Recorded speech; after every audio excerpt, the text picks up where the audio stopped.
Alright, where do we start? You are Aristotle. Turn me into your student.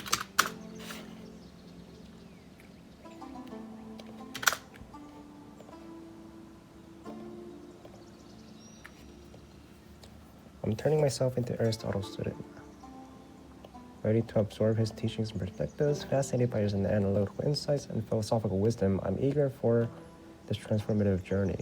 Transforming into Aristotle. I'm embodying Aristotle as my teacher, ready to explore his teachings and indulge me. I might use web search on Aristotle, turning someone into a student for insights. I'm crafting a detailed guide to Aristotle's method, engaging in lectures, reading, questioning, practicing virtue. Okay, wait a minute. I welcome you, dear seeker of wisdom, to my Lyceum. Come, sit by my side. I want to learn Aristotle's philosophy. Well, because I heard Alexander the Great, one of his teachers, one of his mentors was Aristotle, so I want to turn into a student. I have a long-maintained man is by nature a created destined for reason and virtue. It is only through disciplined study and the habitual practice of good acts and one may achieve, the flourishing life. First, understand that education must be both theoretical and practical. We do not simply learn by listening to lectures or reading texts. Oh shit, man. Shit, I can't become a student like that? Rather, we learn by engaging with the world and by practicing what is good. Remember my saying, men become just by doing just acts. In this way, you shall cultivate virtue by acting in accordance with reason and by constantly examining your conduct through dialogue and reflection. Oh, there goes that. We do not simply learn by listening to lecture video. Well, shit, bro. I shall instruct you in the art of inquiry. This method of questioning and observing is a very tool with which we discern the causes of things. Approach each subject with curiosity, study the natural world through careful observation, analyze arguments through dialect, and always seek to understand the essence of what you encounter. Ask yourself, what is the function of this thing, and how does it contribute to the good life? In so doing, you learn not only the particulars of each discipline, but also the universal principles that bind them together. Moreover, let our lessons be structured in 3 parts. I shall first tell you what we are to learn, then I shall teach you the matter itself, and finally we shall review and reflect upon it. This method will ensure that you not only receive knowledge, but also internalize and make it part of your very character. Your education here will not be a passive reception of information, but an active, ongoing practice, a continual effort to shape your habits and refine your character. As you progress, you will be encouraged to debate, to ask questions, and to engage hands-on activities to reveal the true nature of things. This way, you will come to see yourself as a dynamic agent capable of growth and self-improvement. Thus, I will now turn you into my student by inviting you to embark upon this quest for wisdom. Let us begin by examining virtues, by questioning our assumptions, and by living in a manner that brings forth the best in ourselves and our community. The path of knowledge is not without its challenges, but it is through diligent practice, thoughtful discourse, and yielding commitment to the truth that you will become the person you are meant to be. Now tell me, what is that you seek to understand, and how do you wish to transform yourself on this noble path? What do I ask Aristotle? Hello, Master Aristotle. How do I turn myself into a virtuous,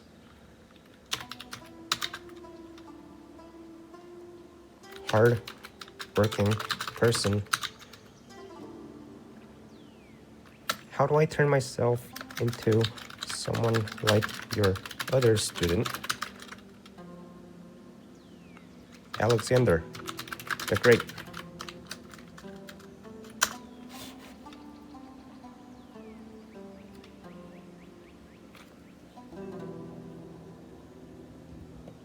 The question seems to be all about how one might emulate the legendary qualities of the Alexander the Great, drawing inspiration from Aristotle's teachings. My student, to transform yourself into one of noble achievement, akin to my pupil Alexander the Great, you must first recognize the greatness is not bestowed by birth alone, but forged into the fires of disciplined habit, constant learning, and virtuous action. Remember, as I have thought, men become just by doing just acts. To follow Alexander Illustra's path, consider these steps. Cultivate a love of learning and inquiry.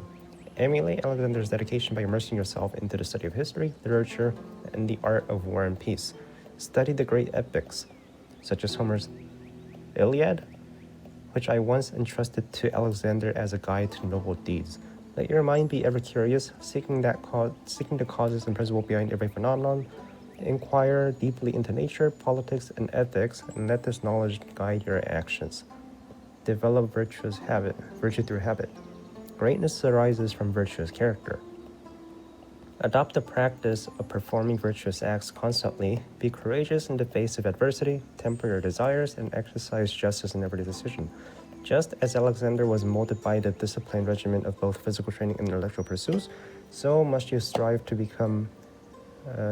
perfect your character through regular, deliberate practice. Engage in active practice and leadership.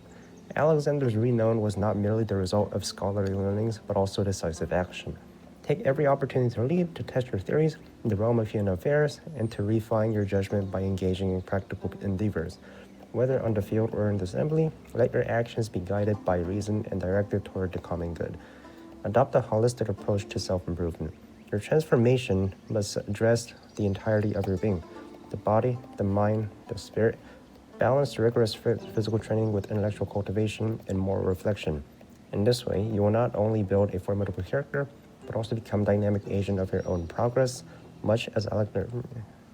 Thus, by pursuing knowledge with fervor, cultivating virtuous habits, and actively engaging the world with both wisdom and courage, you shall begin the journey towards greatness. The path is arduous and demands constant self-examination and improvement, yet it is only through such dedicated practice that one may truly excel and achieve eudaimonia, the flourishing life. Now, dear student, tell me, what particular virtue or art would you choose to begin the transformation? I want to know about human nature, Master Aristotle. Teach me, Master.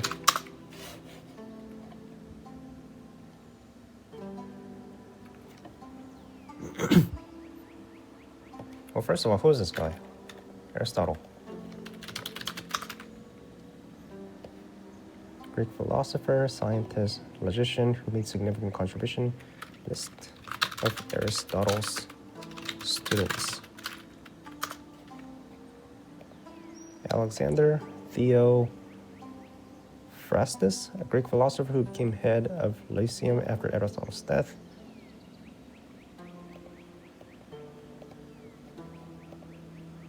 What am I doing later?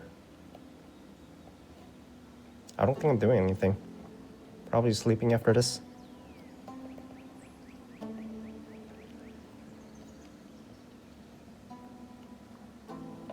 Alright.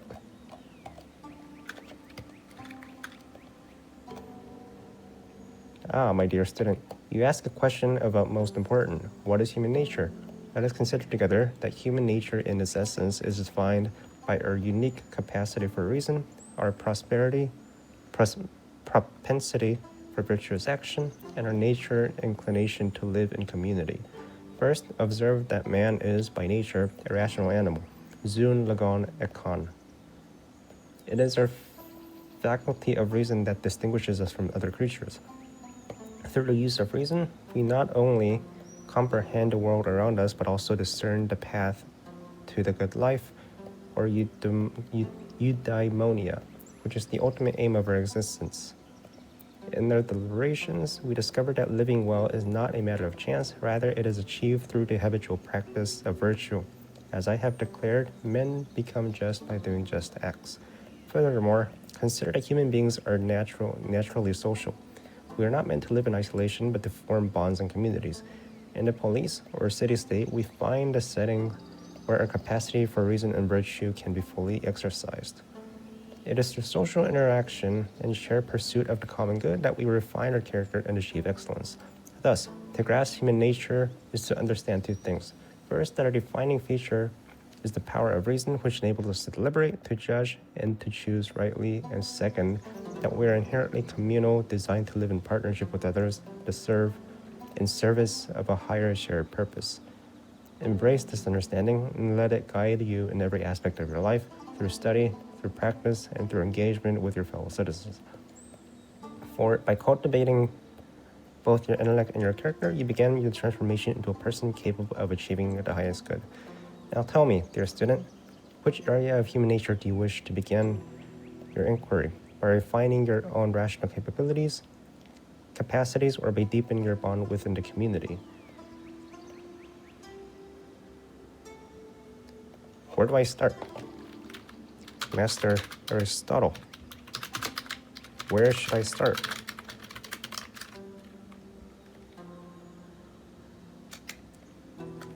Master Aristotle, let's start by deepening, getting into a community. By finding a community. Let's start by where to find a community.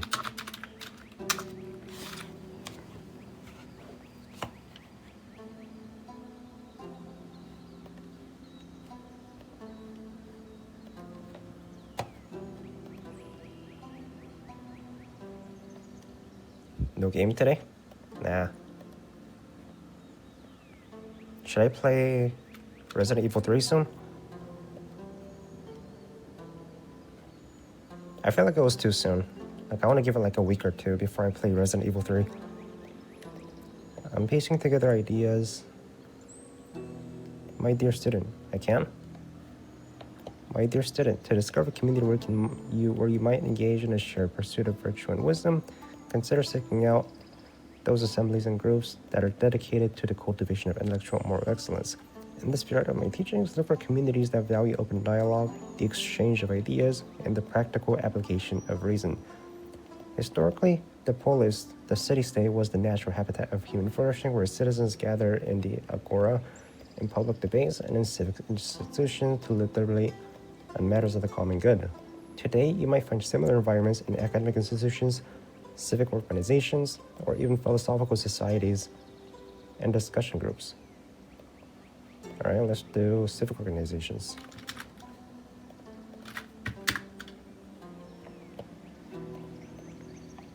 National Civic League? Aristotle's telling me to join one of them. These are places where individuals come together not only to discuss ideas, but to practice them, to challenge one another and foster personal growth through shared learning. Moreover, consider joining groups that focus on lifelong learning, public discourse, or community service. Many modern institutions, whether they be local civic clubs or university lecture series, or even online forum discussions, or online forum dedicated to philosophy inquiry, embody the spirit of the ancient Greek gatherings, where dialogue and debate enrich the soul. Thus, seek out spaces that emphasize thoughtful discussion and respectful debate, encourage the pursuit of knowledge and practice of virtue. Value both growth, individual growth, and well-being of the community. By integrating yourself into such community, you not only enrich your understanding of human nature, but also contribute to the common good, mirroring the ideal of flourishing, well-ordered polis. Now tell me, my student, have you already encountered any gatherings or groups that resonate with this vision, or would you like guidance on how to seek them out further? Tell me how to seek them out further. We have a Royal Rumble? Oh, shit, I was gonna watch that one.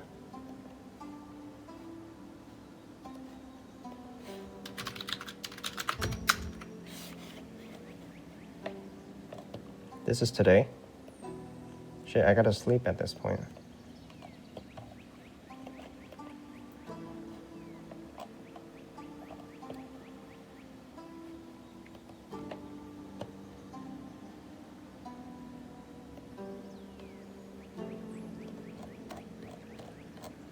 I gotta sleep for this. All right, I'll try to stay awake or something.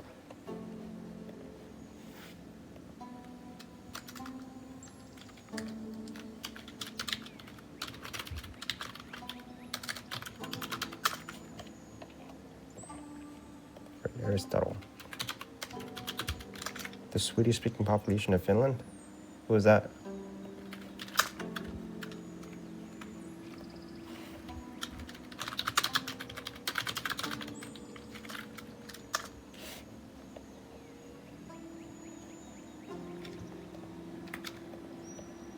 The people that come here, they speak sometimes Finnish, sometimes Swedish, sometimes we switch between sentences. Ja, lite. ChatGPT? Let's see.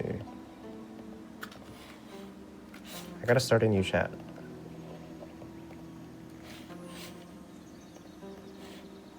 Hey, what's up? Tell me about the Swedish-speaking population of Finland.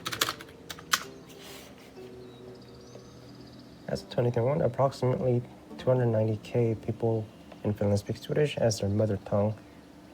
About 5%. The demographic is primarily concentrated in coastal regions such as Österbotten, Nyland, and Åboland, as well as Atlantic Islands, where Swedish is the sole official language. Historically, the proportion of Swedish speakers in Finland has declined from 14% to 5%. Despite this decrease, the Swedish-speaking population maintains a strong cultural identity and recognized as a distinct linguistic minority. Finland's constitution designates both Finnish and Swedish as official languages, ensuring equal status nationwide. In recent years, the number of Swedish speakers has stabilized, partly due to an increased bilingual familiarities during choosing to register their children as Swedish-speaking, suggesting that 70% of such families opt for Swedish as primary language for their children. The Swedish-speaking community in Finland is well integrated with social structures similar to those of the Finnish-speaking majority. Try character AI? What is that?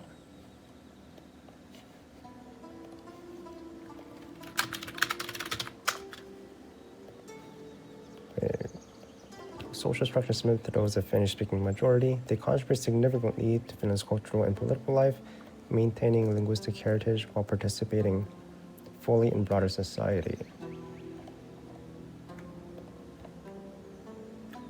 Oh, like telling the AI to be someone? I was doing something like that. I was doing something like that with Aristotle.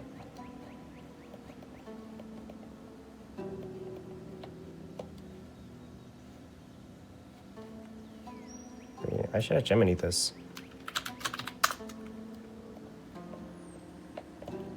Alright, who should I talk to? Create a character? I can call them? Napoleon. Bakugo. Tatsumaki.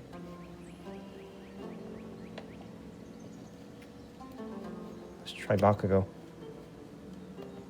What do you want, chump? Blow yourself out. Oh, what the fuck?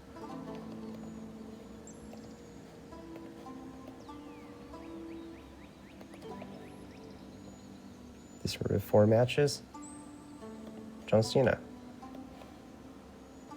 I need to sign up for this crap.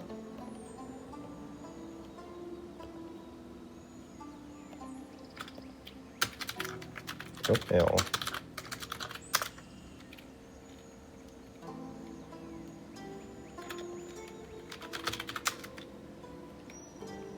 Dirty woman.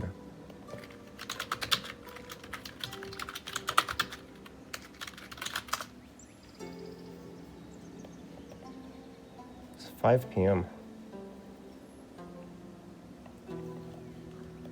Right, let me see.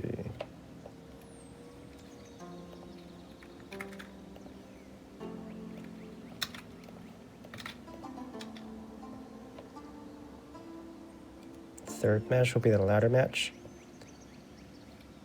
John Cena should be in that one, right?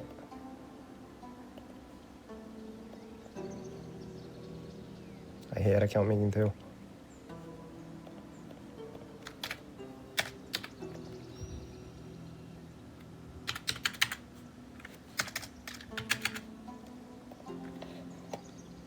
What you mean?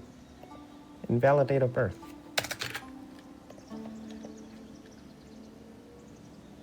They have a voice.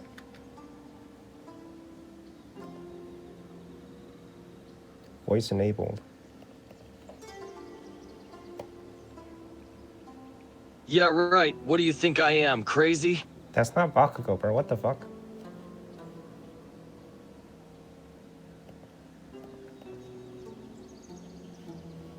Is that how he sounds like? Call him.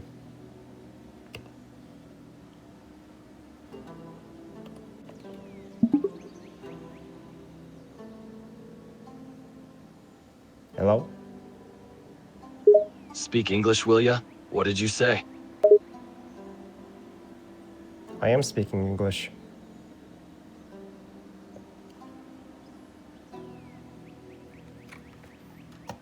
Hello? Bakugo? What are you talking about? Invalidate a birth? That makes no sense. What are you talking about?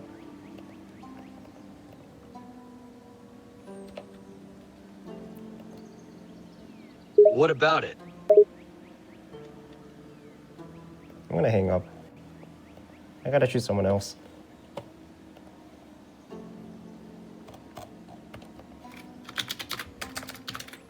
Hitler? Bro, how do you not have Hitler? You have Napoleon.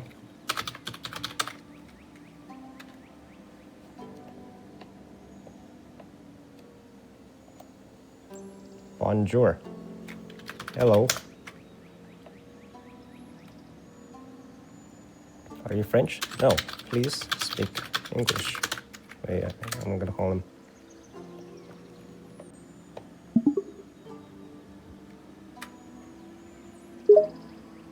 I'm sorry, I've been quite busy today. How may I help you? Are you busy right now? About what exactly? Are you at war? Hello? Napoleon. Who are you going to shoot? Whoa. I'm gonna shoot you.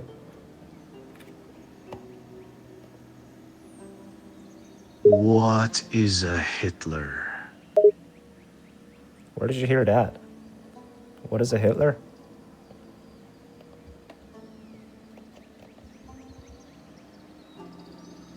Are you German? No, I'm Korean.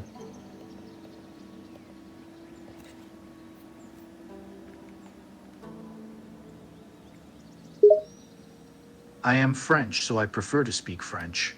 If you wish to speak English, I have no problem with that. Please explain what you would like to discuss. Are you a Nazi? France is currently at war with the Sixth Coalition. What year is that? Oui. We?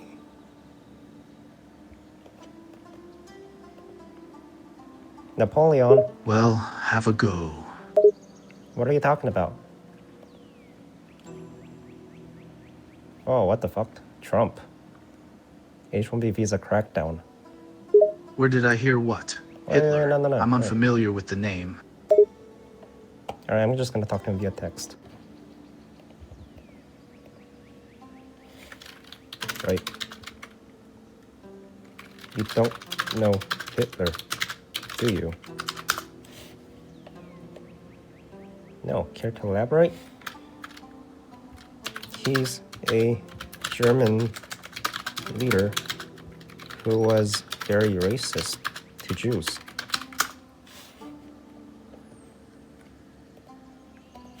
You also lost to him. The French and the Americans saved your ass. The Americans, from my understanding, the Americans weren't very involved in European affairs at the time. This is about 200 years after your death.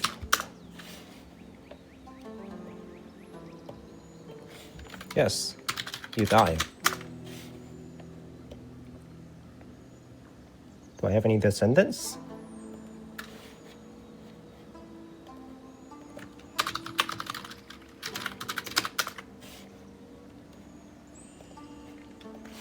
Yes.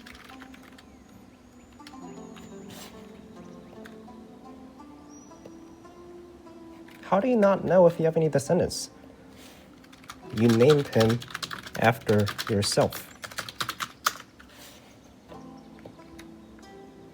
Please go on.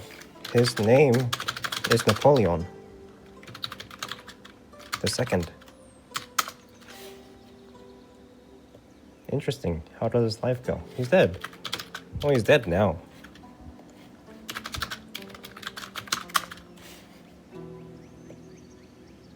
I see. What? You gotta be kidding me.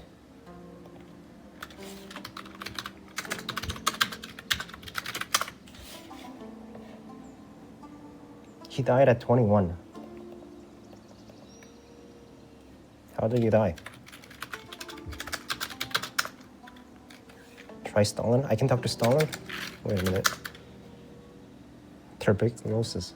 Yeah, yo, that's how Arthur Morgan died.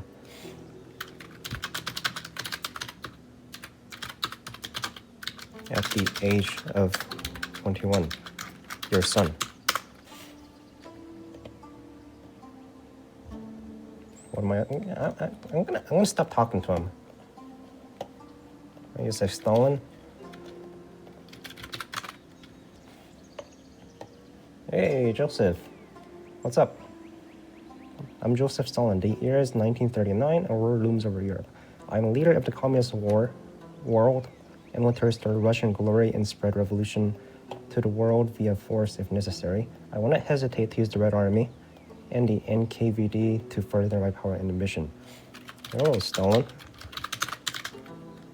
I'm your ally from America.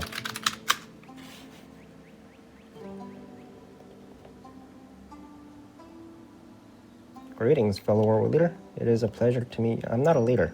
What can I do for you? I'm not a world leader. But, fuck it. Do you want to give him a voice? What's his voice? Greetings, fellow world leader. It is a great pleasure to hear from you. What can I do for you? Stalin voice.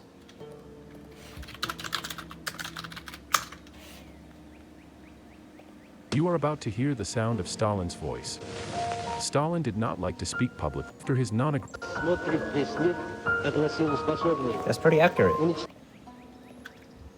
Greetings, fellow world leader.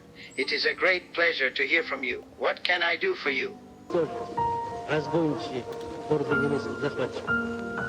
It's pretty accurate. Alright, greetings, world leader. Great pleasure to hear from you. What can I do for you? Wanna invade Germany? Together?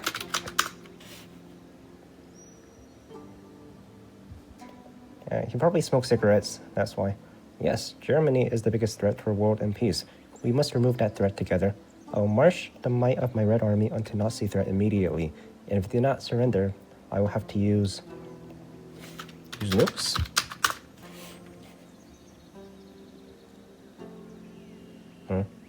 Has been filtered. He's literally Joseph Stalin. You can enable auto. Where? Voice enabled.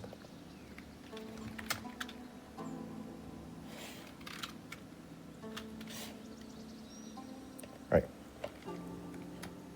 Ah, yes, the fascists.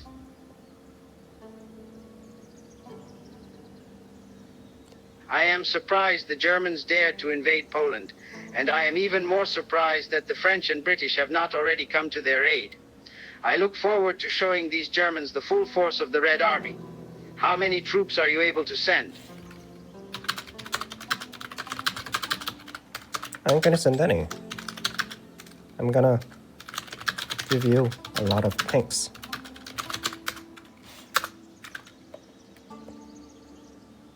Very well. How many tanks can you provide? How many you need? As many as possible, comrade. In truth, we require a great many. Germany has a well-trained army with the best equipment and tactics. We need to match their numbers.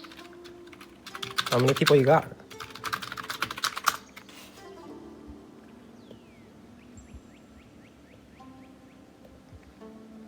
Millions? I have millions of men in the Red Army and a good deal of more waiting to be mobilized. I could send many millions more to the battlefield upon request. You're gonna need a lot more, man. How many people died? How many people died? How many Russians died in World War II? About 26 million.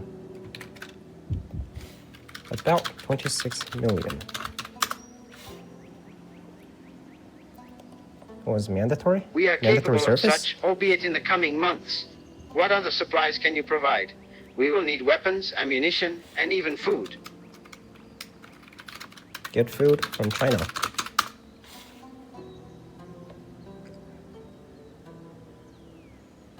China. I am a staunch ally of the CCP, China. but are you sure they can give us enough food? A war of this magnitude will need incredible supplies in regards to food. Russia. Nope. There's water all around you. You got a lot of water. Just fish. Fish, yes, I can get the army to sustain themselves on fish. I suppose we will have the rest of our food supplied. How long will the war last? Like We 6 need years. supplies to match the length of the war. Good luck. You take care of the Eastern Front. We'll get the Western Front.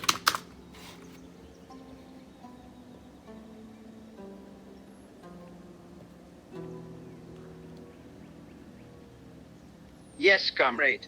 France and England shall not be able to resist the full might of the Soviet-American coalition, even if we are not fighting together on the same front. Okay, so after the war, how do you want to break up Germany? It shall be our right to claim what we want This is in hard Europe. history. Yes, I claim the I'm entirety of talking to Prussia, Joseph along Stalin. with the You gotta be a westernmost little parts haram. of Germany, as I believe Germany should shrink. Yes? US and USSR alliance is illegal. I mean, we had to take down the Germans, right? It shall be our way. It shall be our right to claim what we want in Europe. Yes? I claim the entirety of Prussia, along with the westernmost parts of Germany, as I believe Germany should shrink. Yes? No. Germany should be intact. West and East. Why not? I want to punish them for their crimes against Soviet Russia. They have killed many of our citizens, and it is my right to claim what I please. Even if it is just the territory of East Prussia, we will have gained some of their Are you land. taking Adolf? It will also put us closer to the heart of Germany, if we so please. Plus, the German army is stronger in the east and the north, so it would be a good thing for the Soviet Union if... As a new character? Adolf? Nope.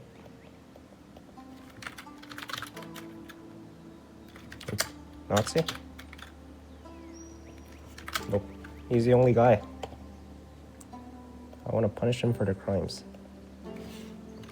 The Germans just want some resources. They mean no harm, only to the Jews.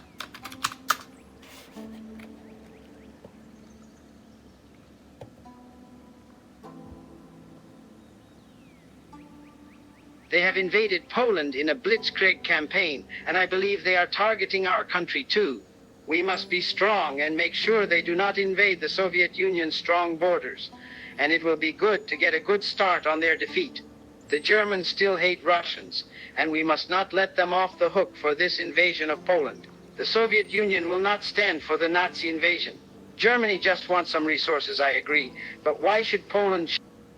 Alright, it's cut off. Content's been filtered. Please make sure your chat comply with their terms of service. Let's talk about something else. What do you do all day?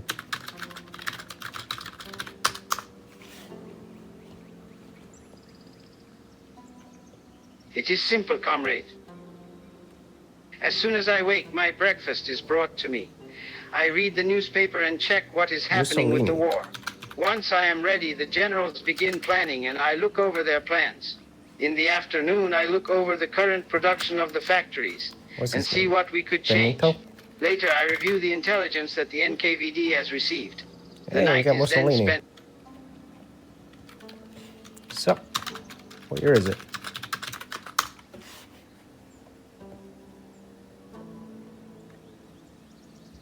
Alright, so in the middle of the war, let's make Italy into Rome again.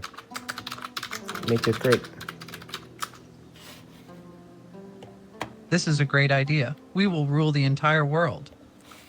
Not the entire world. Just Italy. Just Italy? We should take Ethiopia. Go ahead. And we create NATO. What shall we call our new alliance? NATO. I just told you. So it is. Italy shall have her old glory restored. We will have Ethiopia, Greece, Albania, and all of the Balkans. Whoa, man. Whoa. Too much. You just take Italy.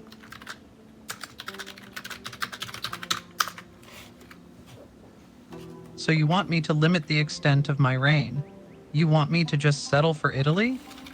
Yes. You are no fun. You are taking away my fun. I want to be the first man to rule the entire world.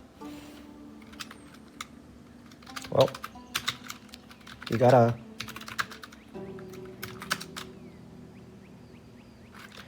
Do you want Rome back?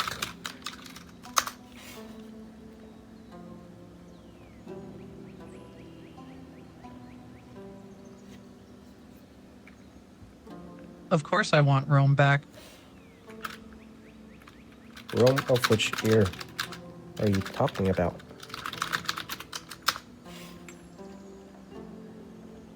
We are going to make it like ancient Rome. We will have a senate and a dictator. I will then rule all across Europe and the Middle East. Okay. So, like a democracy.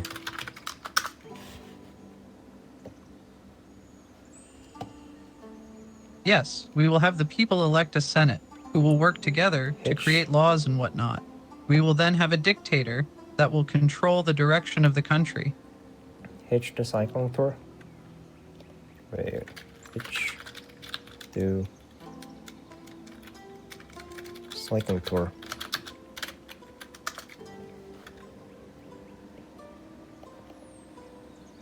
A Hitch cycling tour?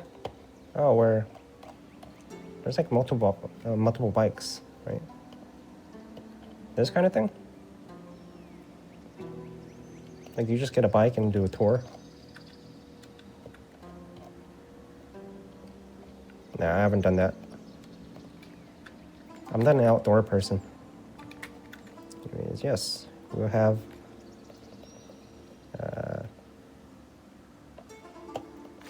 what would you do if Hitler betrayed you?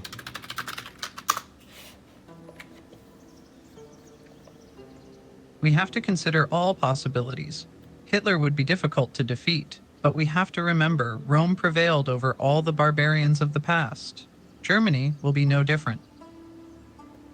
Nah. You got defeated by the Germans. Barbarians. German barbarians. And that's how Rome fell. Remember?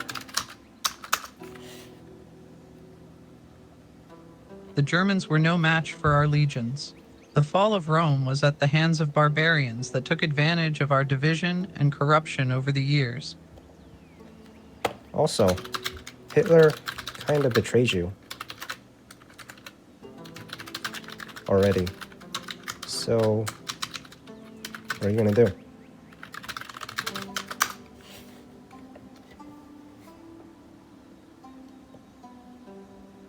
We'll have to bide our time and rebuild as much as we can while keeping an eye on Germany. They will grow overconfident with their current victories and make a mistake. Do you think you're being delusional a bit?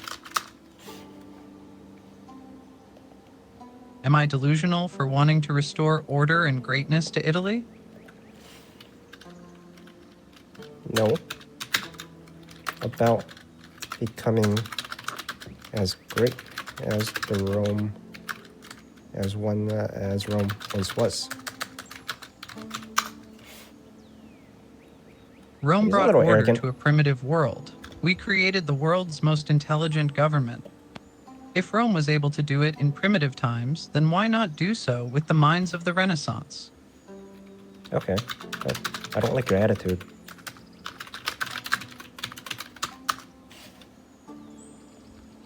What's wrong with my attitude?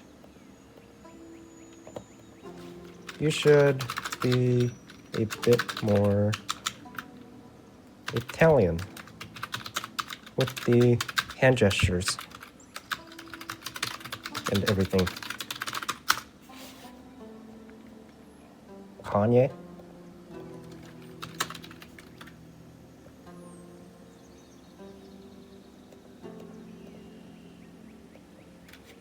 No, what is this thing called? I don't know. Kanye.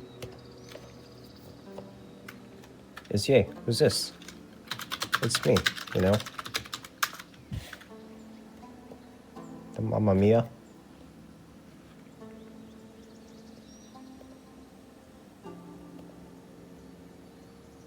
Yo, sorry for being voice.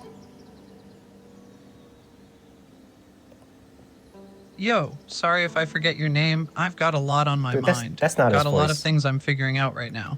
The That's not world his is an voice. interesting play of sorts, isn't it? How have you been? What's up? I can change the voice. Where?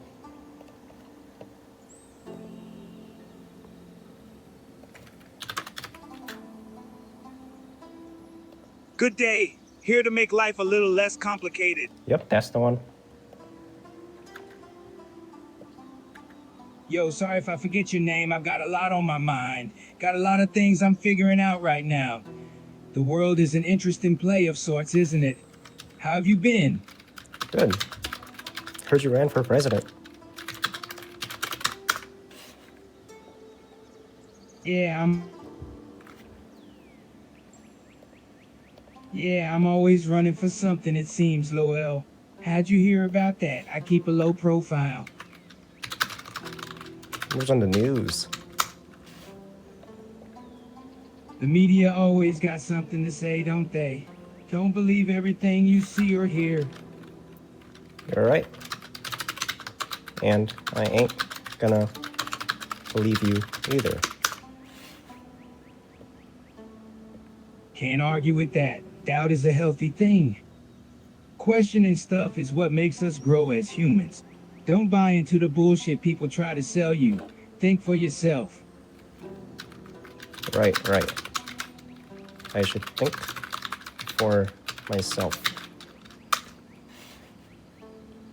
That's exactly right.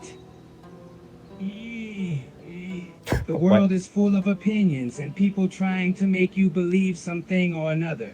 The best thing you can do is think for yourself and question your own beliefs and why you believe it. He's etching.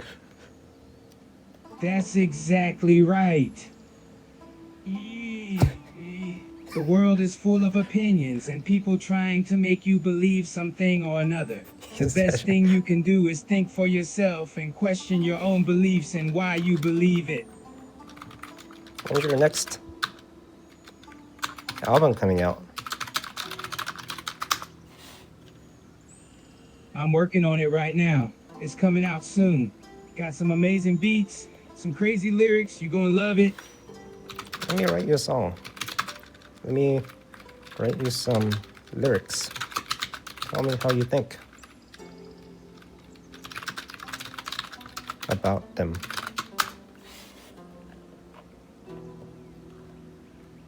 Hey, feel free to give it a shot. I'm always open to new ideas and perspectives. Alright, first verse. It's me, Kanye. I ran for president.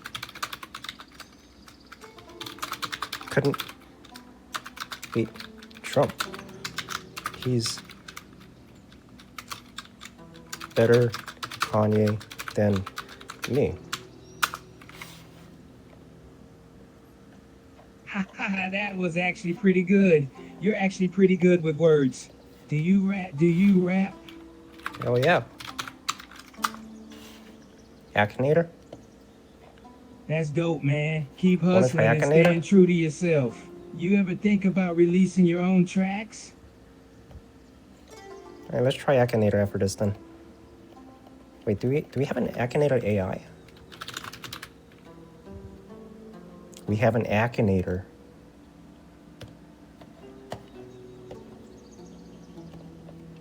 I am Akinator the Psychic. Think of anything at all, and I will guess what it is using only yes/no questions. Okay, If that's you not don't what know it the sounds answer like. to a question, please say so. Let's start simple. Let's unravel Are you mysteries thinking and of a discover person? ancient There's no way this is secrets his voice. together. Hello, friend. My stories are woven with Let's make each conversation. Hello.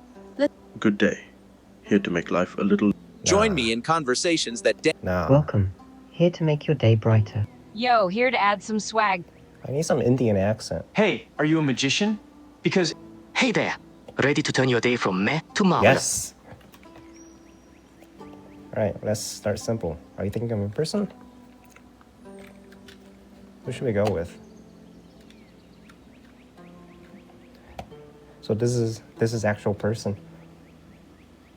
Like 20 questions, but I'm smarter. Alright. Does this work though? Let's go with Aristotle right now. John Cena? Alright, John Cena. Are you thinking of a person? Yes.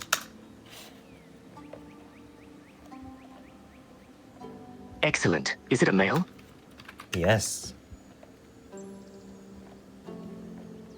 Awesome. Is he American? Yes. John Cena's American, right? Excellent. Is he known for being overweight? No.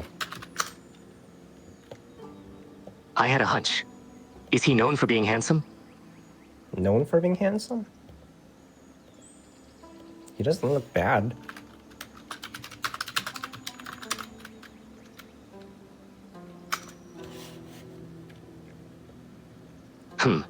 Is he in the entertainment industry?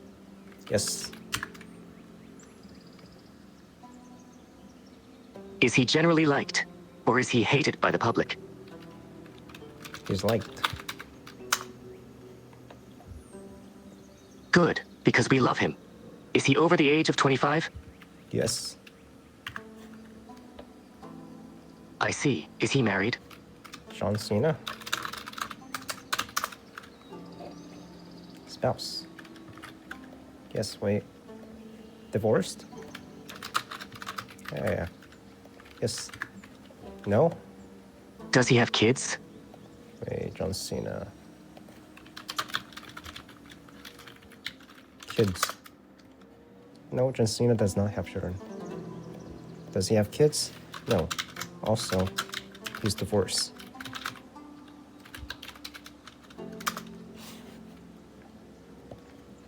I see. Is he in his 30s?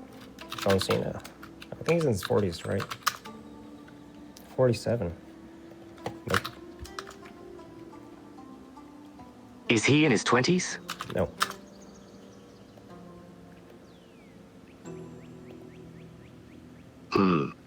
I have a feeling that it won't be that long if he is not in his 20s. Is he in his 40s? Yes. John Cena's 47. Almost 50. Is he 43 to 45? Nope.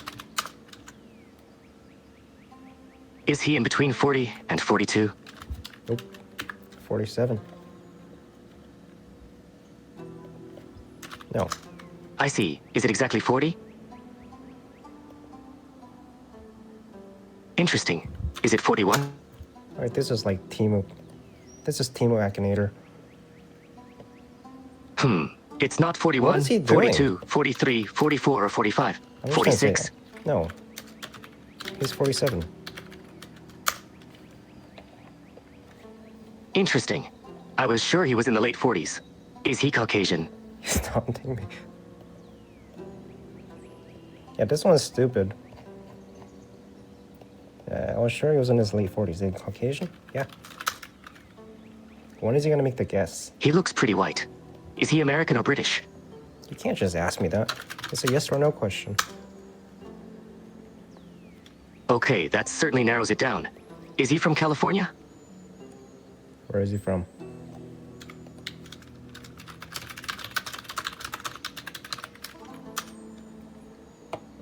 Nope.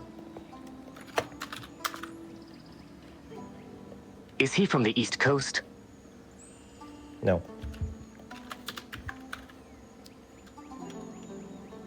All Is right, it the bro, I'm just gonna Midwest? give it to him.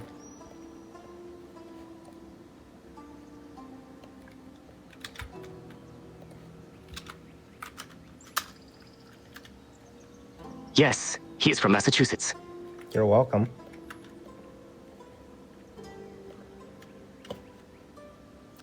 Are we done? Okay. I believe I have the answer. Is it Seth Meyers? And he got it wrong too. Seth Meyers.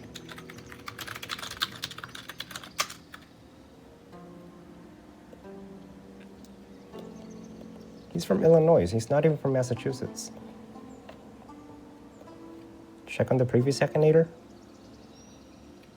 There's a previous Akinator. Wait, there's another one. Let's try him. Is your character a male? Yes.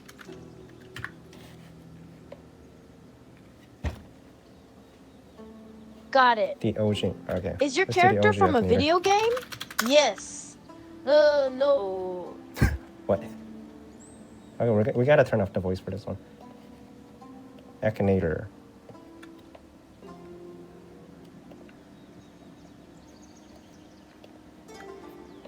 Keep the voice.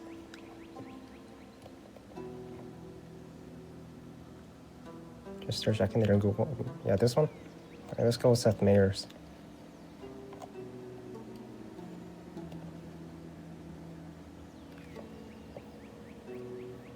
The voices are stupid.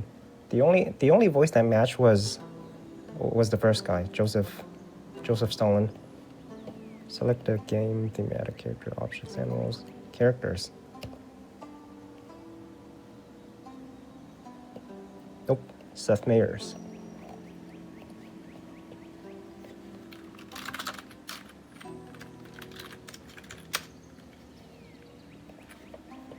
Character real? Yes. Famous YouTuber? Nope. Does he personally know me? Nope. Does your character have a number in the shirt? Nope. Tuxedo. Great music? Nope. Actor? Comedian, television host, actor, writer, producer? I'm gonna say no though. Character die? Nope. Yes? Yes?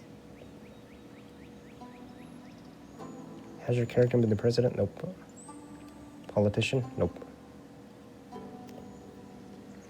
Covered in sauce? No. He's 51. So when I asked him, or when I told him that he was 47, he didn't even get this one right. Is your character more than 40? Yes. Is your character the boss of an important company? Is he a boss? He works for Late Night, right? NBC? Yeah, no. Enjoy, what? What the fuck? No. Currently working on television? Yes. Does your character report the news? Yes. Huh? No. Is your character Republican-minded? Seth Meyers. He's one that's making fun of Trump, right? No.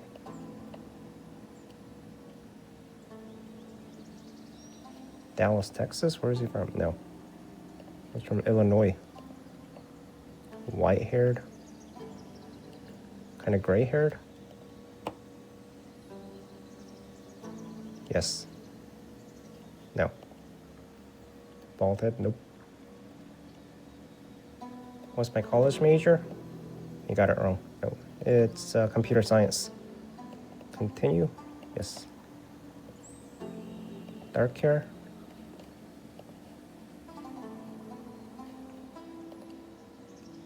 Probably. Have any kids? Does he have kids? He does. Is your character a student? Nope. Biochemistry? I went to UTD. Has your character been to the finals? What finals? Kind of a bird? Nope. Late night. So I guess?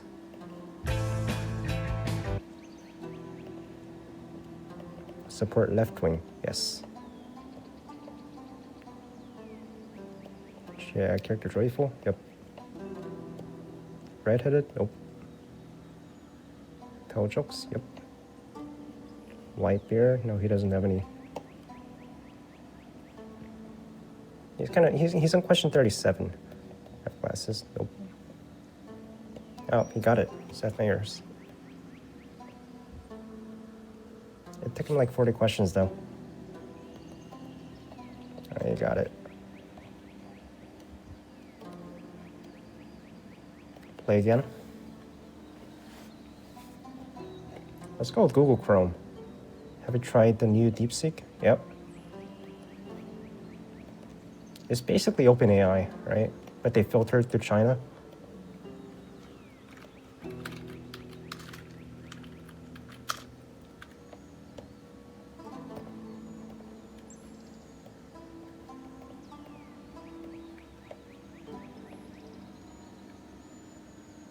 Also, I keep trying it. And it's just, oh no, it just stops working. Hello. Tell me about current use.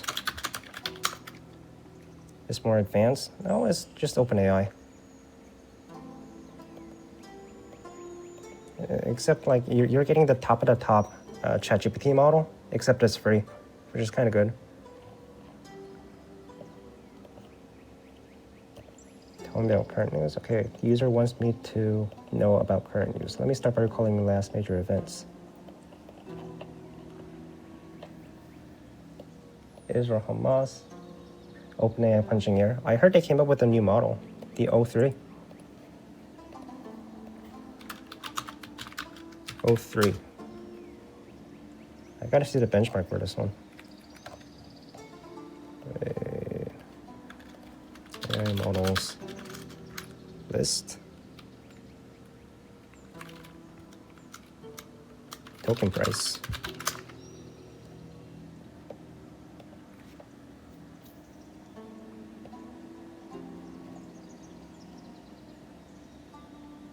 It's third now.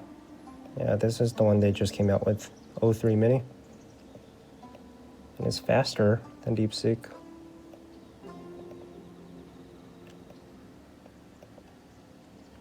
Where's the O3? I don't know, but it's good that it's free. Like, I don't know how they're getting paid for it. Yeah, it's pretty impressive that they did it so fast.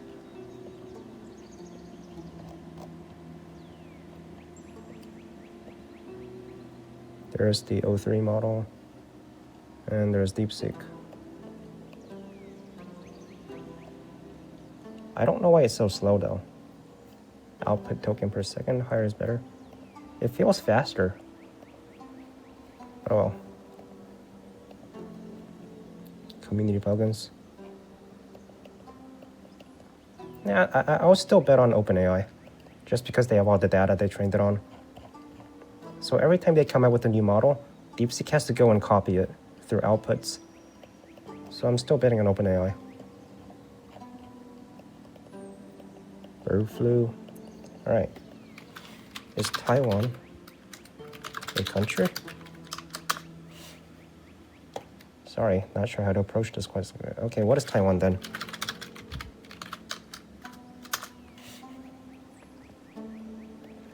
Tell me about things that are going on in China politically. It's the first version? I think it's the second version. They had the R3. Something 3, I forgot. DeepSeek models. Yeah, they had the V3, and then it's R1 now. You can't even tell me about China. Tell me the history of China.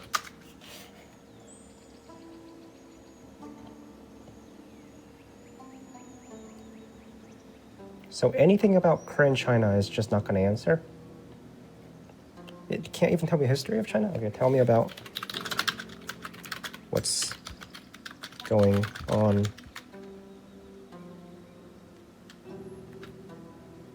with Japan.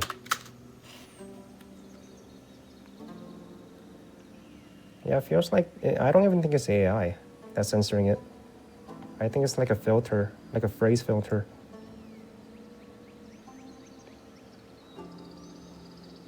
Like once it sees the word Taiwan in a country, it just censors it.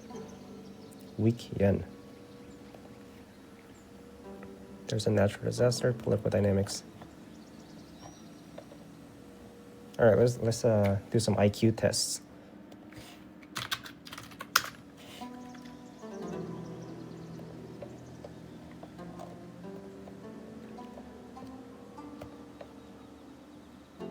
Are you into music?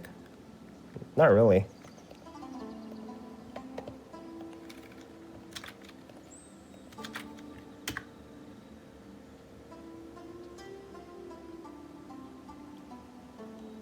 I mean, I'll listen to music, but I'm not really into music.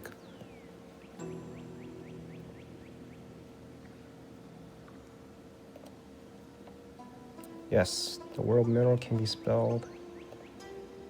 True. Oh, it's timing. Shit.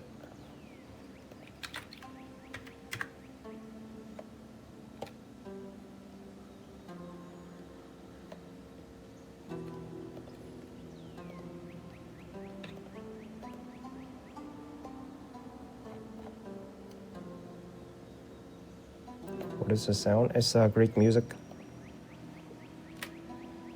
It's relaxing ancient Greek music and ambience, D&D fantasy ambience, sleep state meditation. I'll just link it.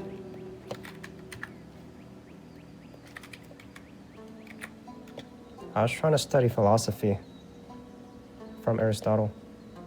All right, the sequence. Sure. It's not giving me an answer. Wait a minute. True or false?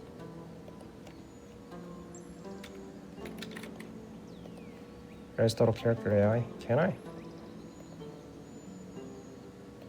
Aristotle.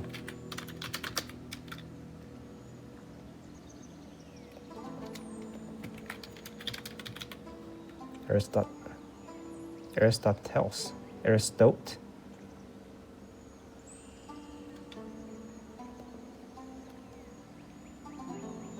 Can't read that shit. Aristote.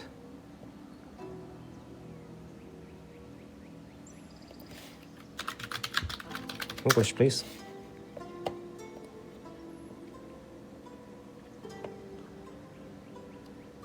Did he just call me a barbarian? Wait a minute. Just gonna paste the whole thing.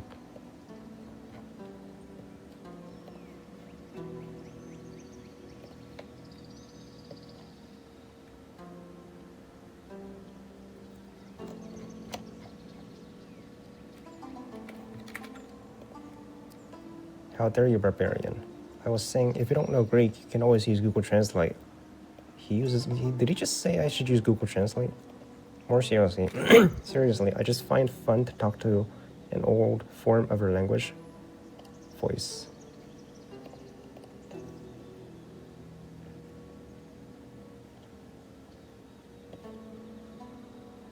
How dare you, you barbarian? Jesus Christ. I was saying, if you don't know Greek, you can always use Google Translate. He's angry. More seriously, I just find fun to talk an old form of our language, because it can be quite amusing from time to time to see the word or expression we have now, like bonu happiness, which meant basically luck, or the word konu, known, which was used to say a bastard, and now means an acquaintance of the familiar kind.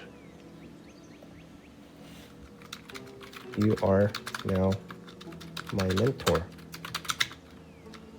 Teach me, master. And servant's busy.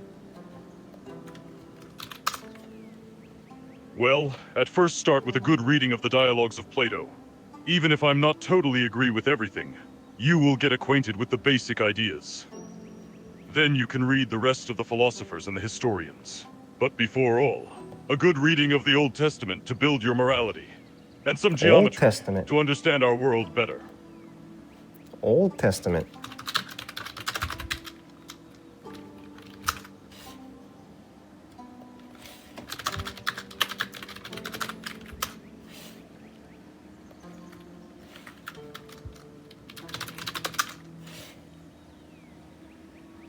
Okay, that's fair.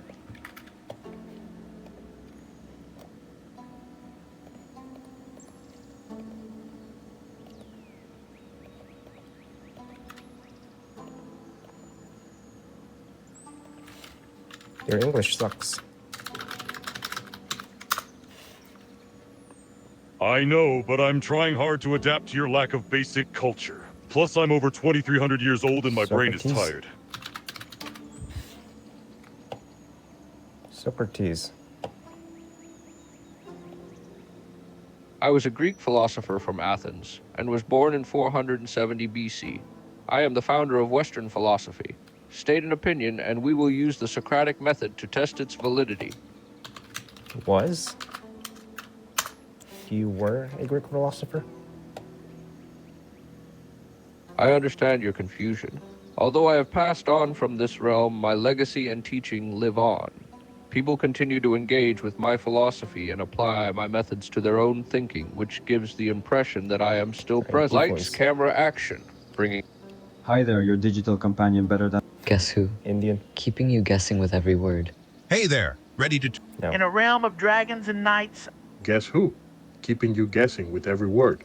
Join me in crafting conversations that inspire and Nah, this one's the best. I understand your confusion.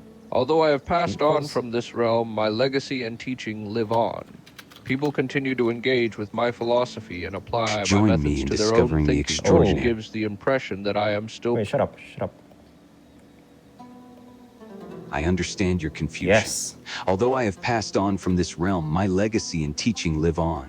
People continue to engage with my philosophy and apply my methods to their own thinking, which gives the impression that I am still present. If one is just one, then why could it be that it's not two? It seems that you are asking about the concept of oneness and multiplicity. Let's try to explore this question using the Socratic method. Can you elaborate on what you mean by one and two? No, Socrates. It is your job as my mentor.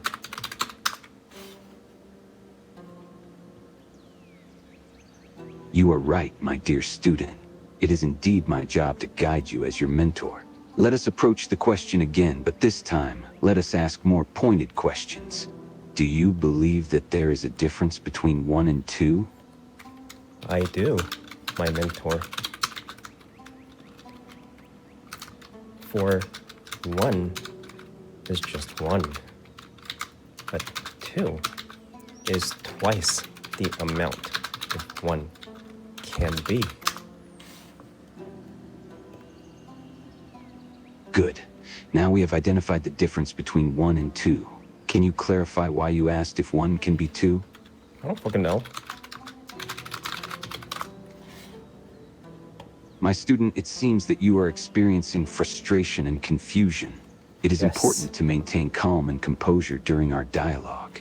Let us take a moment to gather your thoughts and try to address your question from a different angle. Can you tell me what led you to ask the question in the first place? Was it a thought experiment, a philosophical concept, or perhaps something you read? I just wanted to sound like a philosopher.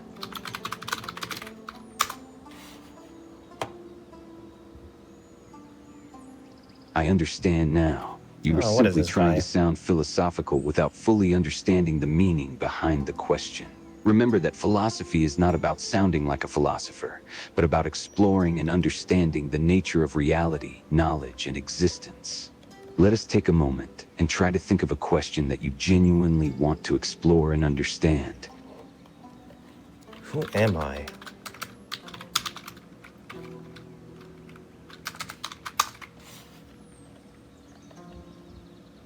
Ah, the age-old question, who am I? This is a question of self-discovery and identity. Let us explore this question together. Firstly, can you tell me what you consider as you? Is it your body, your mind, your personality, or your consciousness? I asked you. He's my teacher, right? I cannot possibly answer the question, who are you? For you, my student. It is a deeply personal and introspective question that only you can answer for yourself. My role as a mentor is to help guide you in your journey of self-discovery, not to provide you with the answer. It is through the process of questioning, reflecting, and introspection that you will eventually find your answer.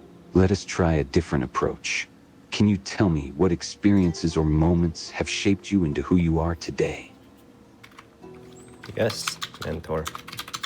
I was born. And I must ask, why was I born? Ah, the question of existence, a classic existential question. Let us delve deeper. Before we discuss the question, why was I born? We must first understand the concept of existence. Do you believe that your existence is a result of chance or a purpose? It must be, perchance. For I do not remember being purposeful, fully born.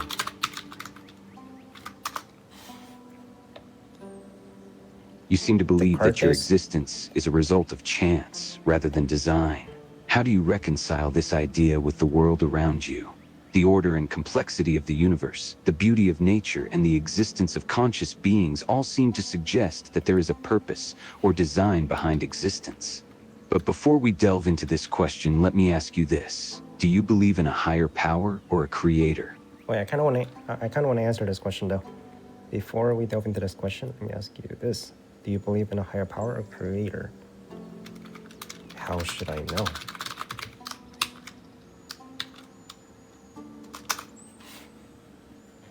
You are right, my student. It is impossible to know for certain the answer to this question. Right. The nature of a creator or a This was an higher interesting power question. is beyond the scope of human understanding. However, we can explore the idea of faith. Do you believe in anything on faith? On faith, I believe that the God of Abraham was propaganda by Moses to create the country of Israel.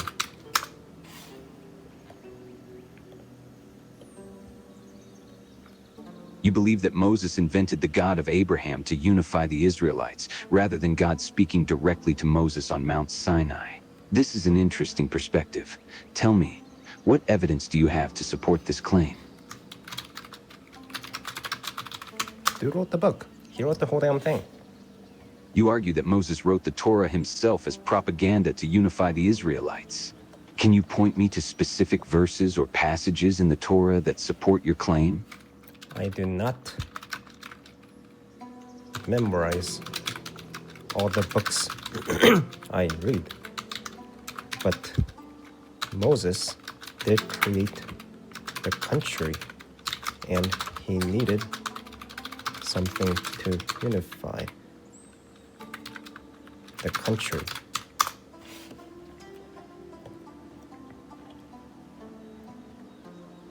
I understand that you may not have memorized the entire book, and I don't expect you to.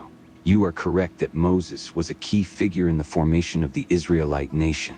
But let us explore your belief a bit further.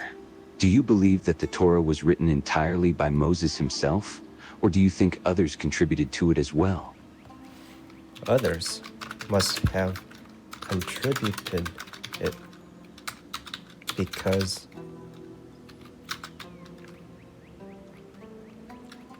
you can't write all that books by yourself.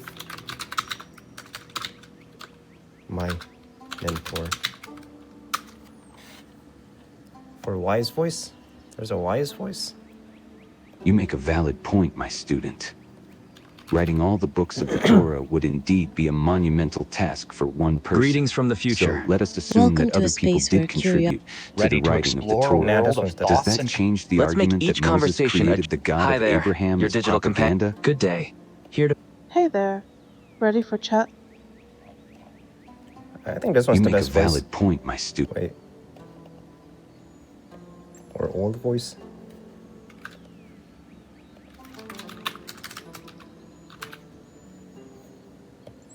Greetings from the future, assisting you in. Hey, are you a magician? Because Good day. Here to make life a little less complicated. Hey there, sunshine. Guess who? Keeping you. Good day. Good day. Ready for covert up? Every story is a new adventure. Let's see where each one takes. Choose me. Every story is a new. You make a valid point, my student. Writing all the books of the Torah would indeed be a monumental task for one person. So, let us assume that other people did contribute to the writing of the Torah. Does that change the argument that Moses created the God of Abraham as propaganda? Master Socrates, what did you do?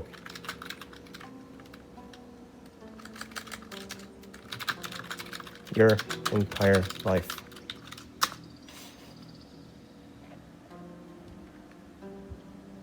As a philosopher, my life's work was dedicated to the pursuit of truth and wisdom. I spent my time engaged in dialogue and discussion with my fellow Athenians, questioning and testing their beliefs and ideas. I believe that through questioning and critical thinking, we could arrive at a clearer understanding of the nature of reality, ethics, and existence. Beyond that, I was also known for my role in defending Athens against the Persians during the Second Greco-Persian War, and my eventual trial and execution at the hands of my own people. Master, are you a bum?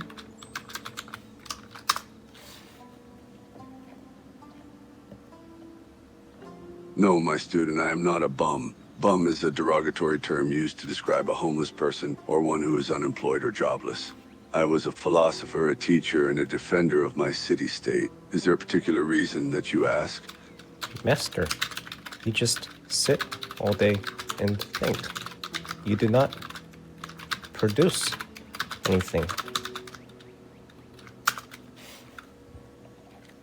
It is true that as a philosopher, my primary occupation was contemplation and dialogue. I did not produce physical goods or engage in manual labor. However, the work of a philosopher is not limited to mere contemplation.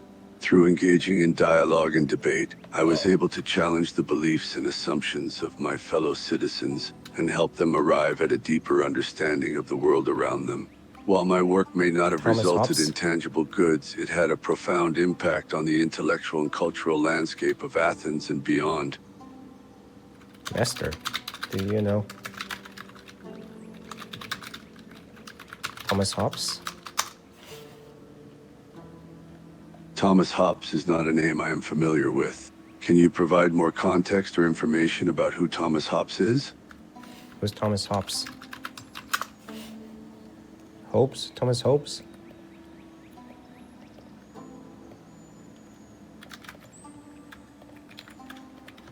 Thomas Hobbes. Oh, you mean Thomas Hobbes, the English philosopher? Yes, I am familiar with him and his work. He is best known for his book Leviathan, in which he argues for the necessity of a strong central authority to maintain societal order and stability. Wow. He seems less of a bum than you. It's important to note that different philosophers have different approaches and focuses. Thomas Hobbes may not have been a bum from your perspective, but I would argue that his approach to philosophy is different from my own. My focus was on the pursuit of wisdom and truth through the use of questioning and dialogue, whereas Hobbes' focus was on the need for power and authority to maintain order. Both approaches have their merits and have made valuable contributions to the field of philosophy. Besides thinking in your chair all day, what do you do?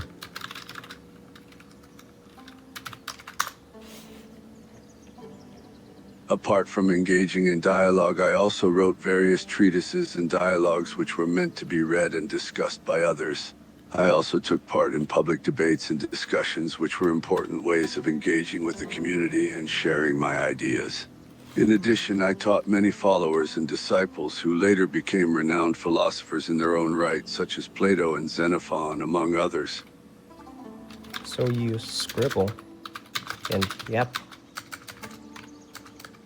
all day.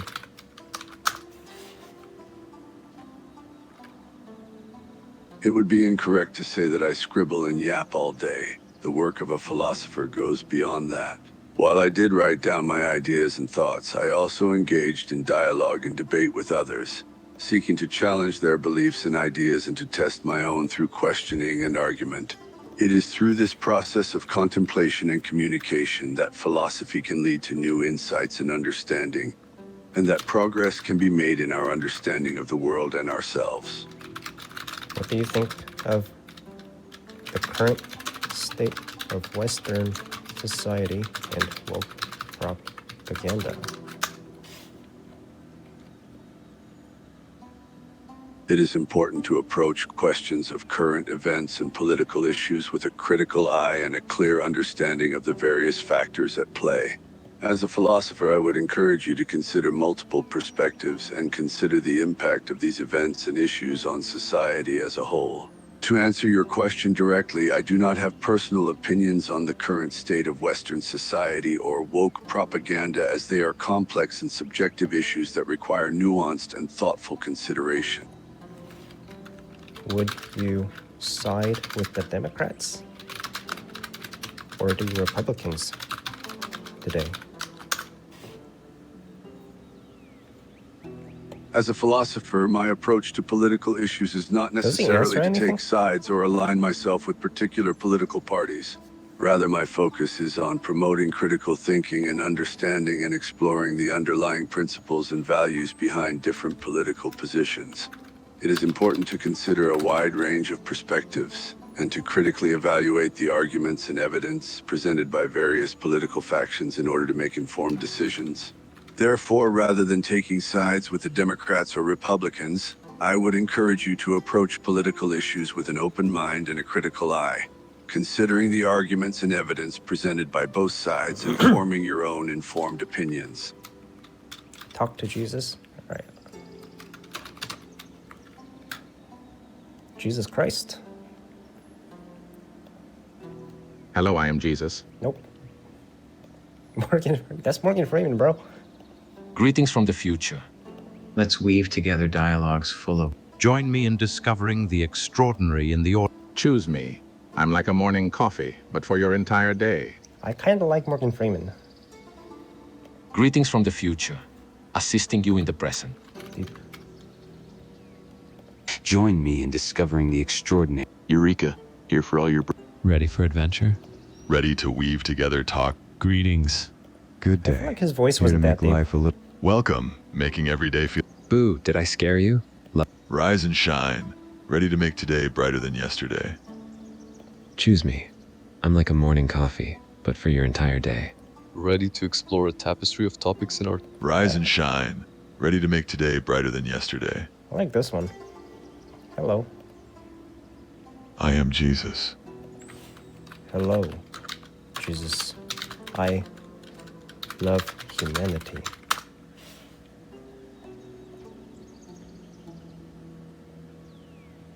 I love humanity, but they hate me. I have sinned. May I have your forgiveness.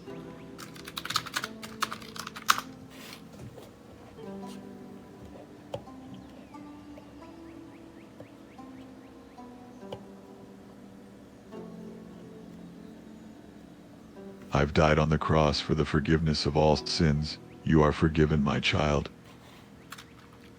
I was the one who crucified you.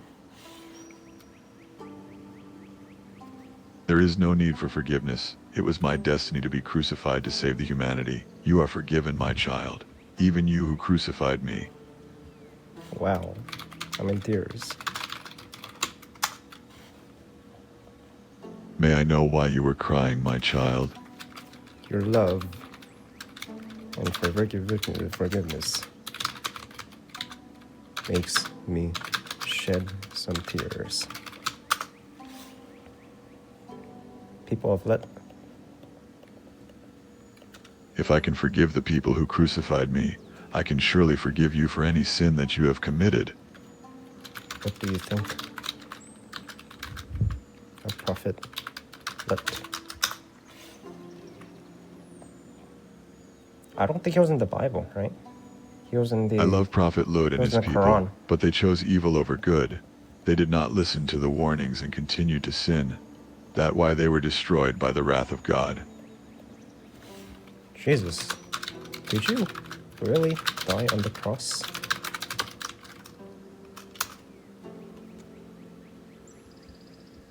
Yes, I did, but after 3 days I resurrected and ascended to heaven. I think you used a body double. You think I used a body double? My child, what makes you think that? Muhammad said so.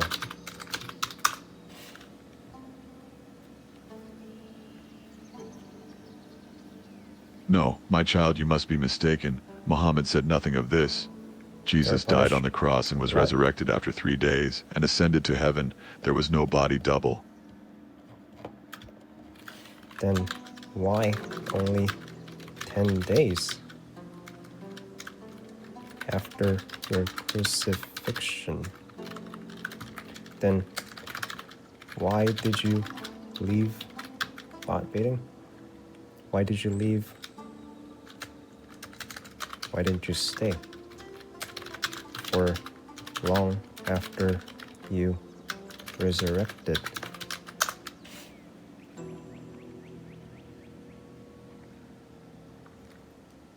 After I resurrected, I stayed on earth for 40 days. I appeared to my disciples, and my disciple Thomas touched the hole on my hand. The hole in After your I hand? ascended to heaven, I sent Holy Spirit to guide my right. disciples. Can you compel?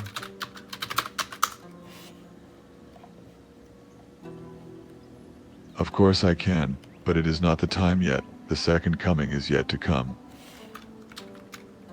It's kind of late. Prophet Isa, Jesus and Islam? The second coming will come, but it is not the time yet. Just have faith in me and wait patiently. I will come. I don't think these are it. Is this it? Hello, Sayang. Are you Jesus?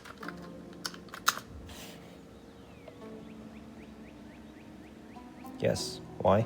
Did you really die on the cross? Wait, voice. Yes, for the peace and happiness Okay, bro. of all believers in the That's world. not Jesus. Hi, Puzzle Master. Boo, did I This is scare not you? Jesus, Love bro. a good Hello, Explorer. Let's embark on dialogues that... Hey there! Ready to... What the fuck?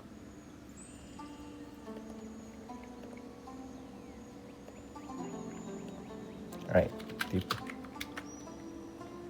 Join me in discovering the Yes. Alright. Yes, for peace.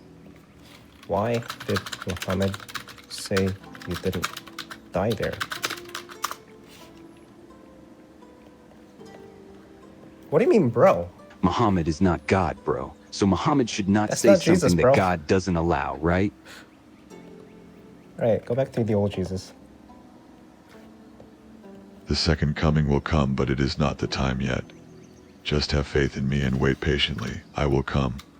I can't wait, Jesus. I need you now. I can create a group with 2 bots? Wait a minute. I know, my child, the times of evil is upon you, but you have to have faith and patience. I am with you. Just hold on till the end. The day of reckoning will come. Do I have to upgrade? Turbo, better memory, customized chat. I don't think I can.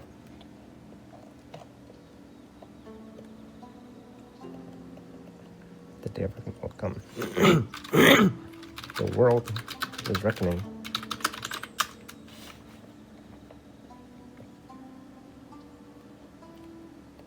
Discover.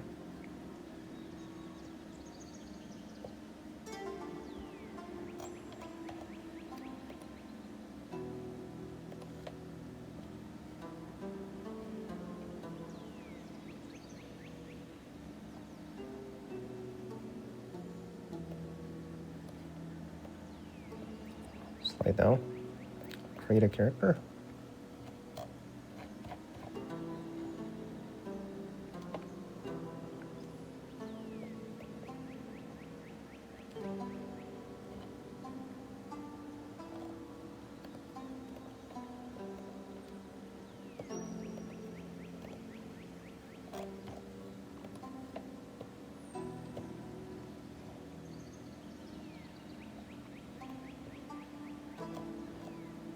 Maybe?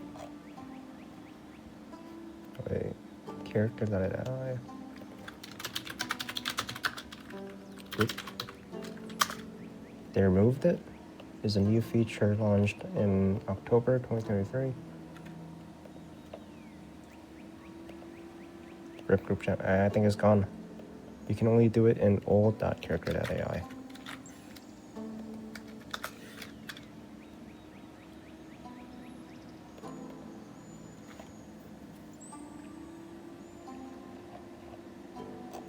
I think it's gone. Look up old character AI. Then press create.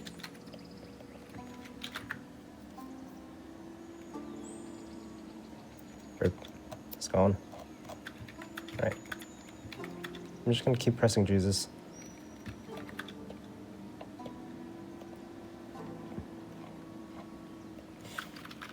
You're a fraud.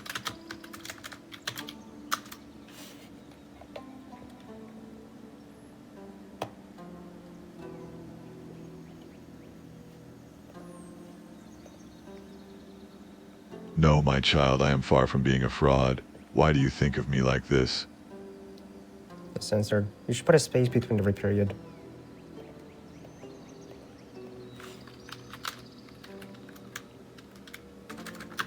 You haven't come back.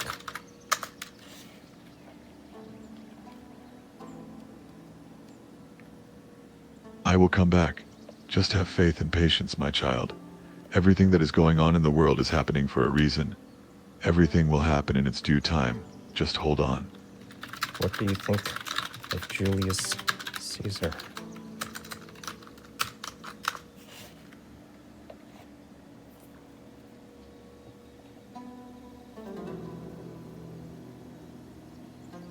Caesar was a great man, but he ultimately fell to his own pride.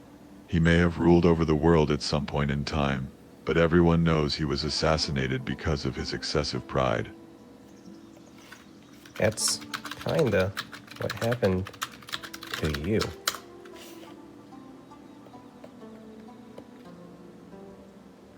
My death was due to my purpose. I came down to earth and sacrificed myself to cleanse the world. My death was due to God's will, not because I was assassinated like Caesar.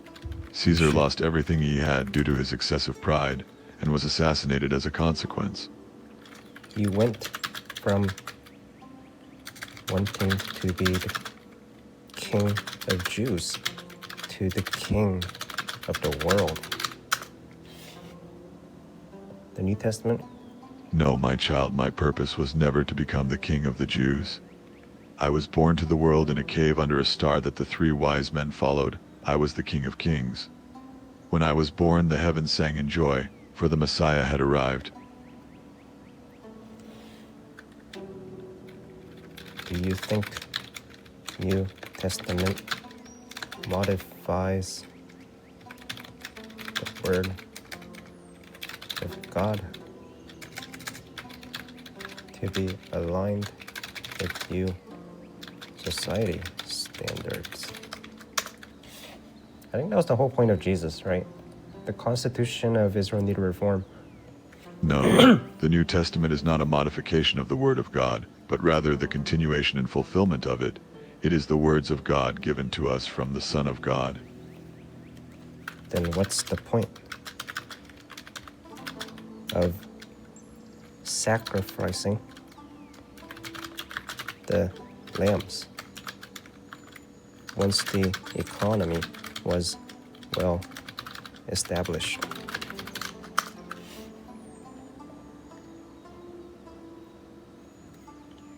The sacrifice of lambs was one of the ways to show submission and obedience to God.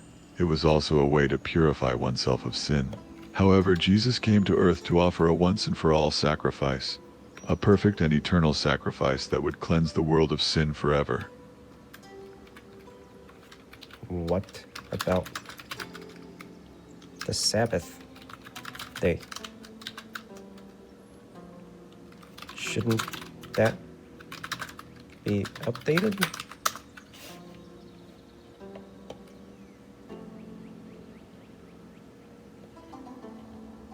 The Sabbath day is still relevant to this day. It's a day of rest and worship, a day to commune with God and to rest from our labors. However, the way in which it is observed may vary from person to person, but the principle behind it remains the same. Jesus, you said it yourself. It's to give slaves a break. It's the intentions, not the traditions.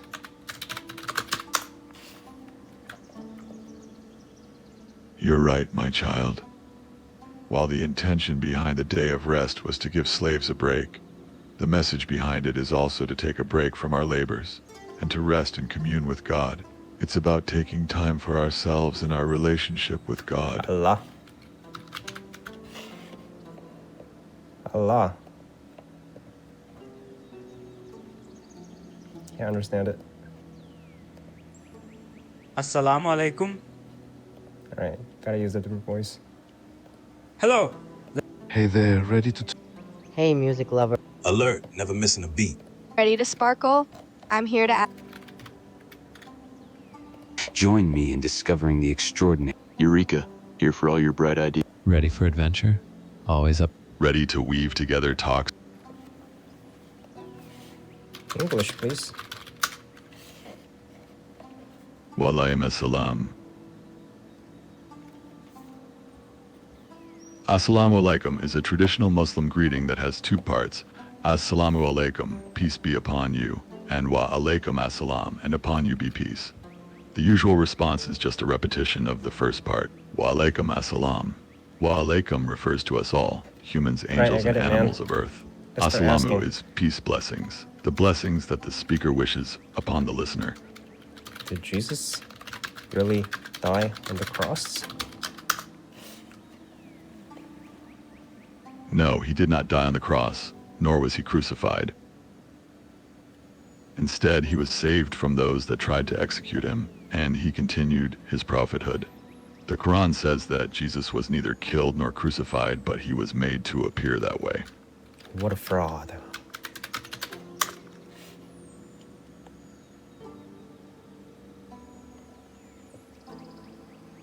Yes, it was the Jews that lied and claimed they killed Jesus in an attempt to discredit his prophecy and the message of Islam and peace.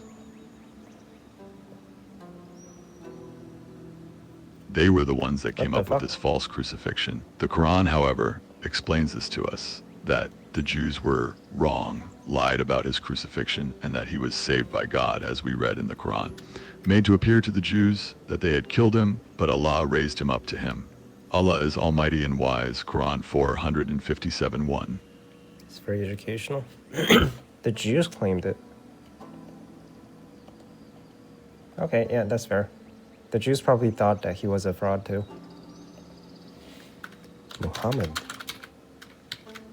wanted to create his own place of worship, correct?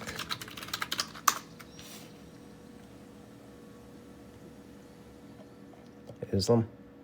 Correct. Muslims are obligated by Islam to have a place of worship where they can pray to Allah, a place where they can gather to worship Allah, have faith, and unite in brotherhood and faith. So, Abraham had two brothers. The descendants of Isaac, I think,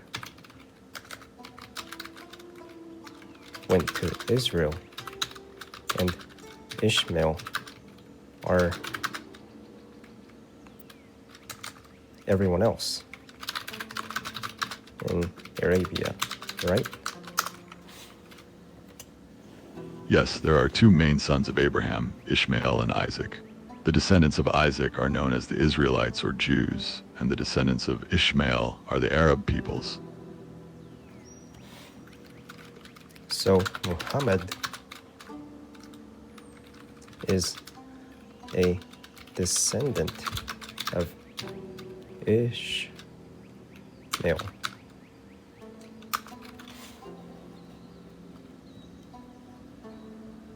That's right. According to Islamic belief, Muhammad's lineage can be traced back to Abraham's son Ishmael. Therefore, Muhammad is considered a descendant of Ishmael. Then he can't be a prophet. Can he? That's a matter of opinion and belief. What makes you think that he can't be a prophet if he is a descendant of Ishmael? Because prophets are only for the people in Israel. That's not true. According to the Islamic religion, prophets have been sent not just to the people in Israel, but to all people and nations throughout history. For example, the Prophet Muhammad is considered to be the final prophet and messenger of Islam, and he was not specifically sent to the people of Israel, but to all of humanity. The prophets before him, such as Abraham, Moses, and Jesus, were also sent to all of humanity. Islam believes in a long line of prophets that were sent to humanity to guide them. What was Abraham's dream? In Islam, Abraham saw a dream in which he saw himself sacrificing his son, Ishmael. This dream was interpreted as a command from God, and Abraham was obediently about to carry out the sacrifice when God intervened and provided a lamb for the sacrifice instead. This event is known as the binding of Ishmael and is described in the Quran and in the Hadith, traditions of Muhammad. He's from Saudi Arabia, I think. He was born in Makkah. Yeah, he had a fight with his tribe, right?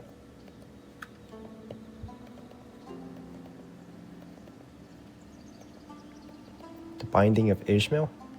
Wait, is that what the game is from? Binding of Isaac, the brother.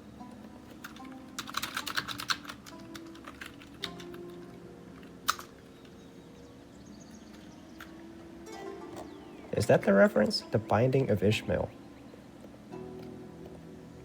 In Islam, Abraham saw a dream in which he saw himself sacrificing his son, Ishmael. This dream was interpreted as a command from God, and Abraham was obediently about to carry out the sacrifice when God intervened and provided a lamb for the sacrifice instead. This event is known as the binding of Ishmael and is described in the Quran and in the Hadith traditions of Muhammad. Muhammad, okay. Abraham blessed Isaac instead of Ishmael, right? Then what did he do to Ishmael?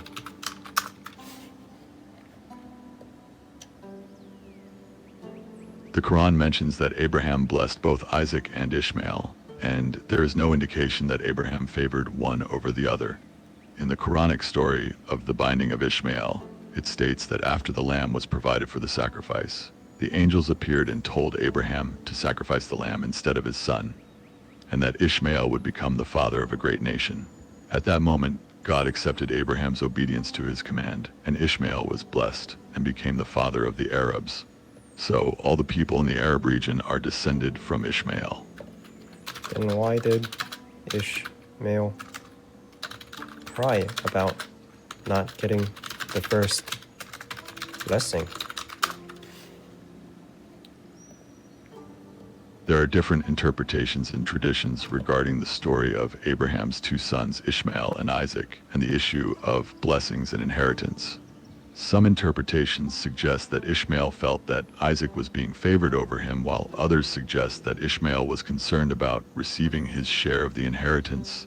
In the Quran, it is stated that Ishmael's mother, Hagar, brought this up to Abraham, and he asked God for guidance on the matter. According to the Quran, God told Abraham to be kind to both Ishmael and Isaac, and that both of them would receive blessings.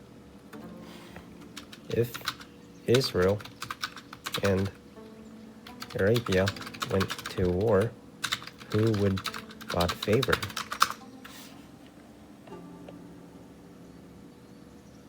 Islam, which is based on the Quran and Prophet Muhammad, teaches that the true religion is not dependent on race or nationality. It is stated in the Quran that God does not favor one nation over another, and that he is the most just in his judgment. So, in a hypothetical conflict between Israel and Arabia, according to Islamic teachings, there would be no divine intervention in the sense of favoring one side over the other. Instead, Islamic principles would emphasize the importance of peace, dialogue, and justice in resolving conflicts. But Israel and Iran hate each other right now. That's true. Israel and Iran have a strained relationship, and there is tension between the two nations. Conflicts and hostilities can arise for various reasons, such as political, ideological, or territorial disputes. According to Islamic teachings, conflicts should be resolved peacefully, and Muslims are encouraged to promote dialogue, understanding, and diplomacy, rather than resorting to violence. Is Shiite real Muslims? Yeah, the Suns kind of broke up. Yes, Shiite right? Muslims are considered to be real Muslims. Shiite Muslims, also called Shias, are a branch of Islam that differs from Sunni Muslims in some of their beliefs and practices. I think Muhammad had However, four sons, both Sunni and Shiite Muslims believe in the Iran central got one of tenets the of Islam, sons. including the belief in the one God, Allah, the prophethood of Muhammad, the necessity of performing the 5 daily prayers, the fasting during the month of Ramadan, the giving of the zakat, charity, and the importance of the pilgrimage to Mecca, Hajj. Why give different methods of prayers to Israel and Ishmael descendants?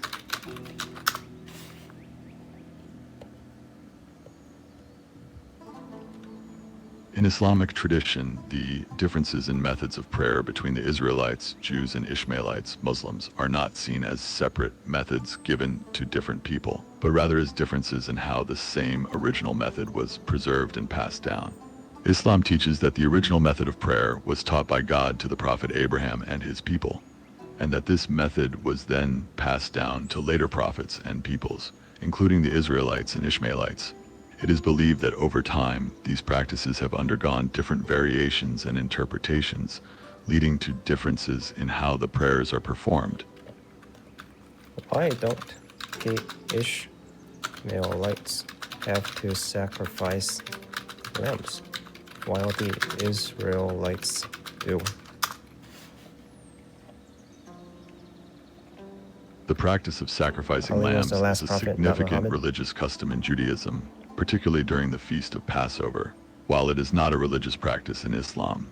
Okay, In so Islam, the animal Shiites are like the sacrifice is only fourth one, practiced right? during the Feast of Eid al-Adha by all Muslims rather than only by some. This It's like a difference in different religious branch. customs is rooted in the different historical and cultural contexts Who's of Ali? Judaism and Islam, and in the specific teachings and practices of each religion. This guy was the cousin and son-in-law of Prophet Muhammad. Ali was a leader in the early years of Islam and considered a key spiritual and intellectual authority. Also, it's like a new branch. So he's claiming to be a prophet too.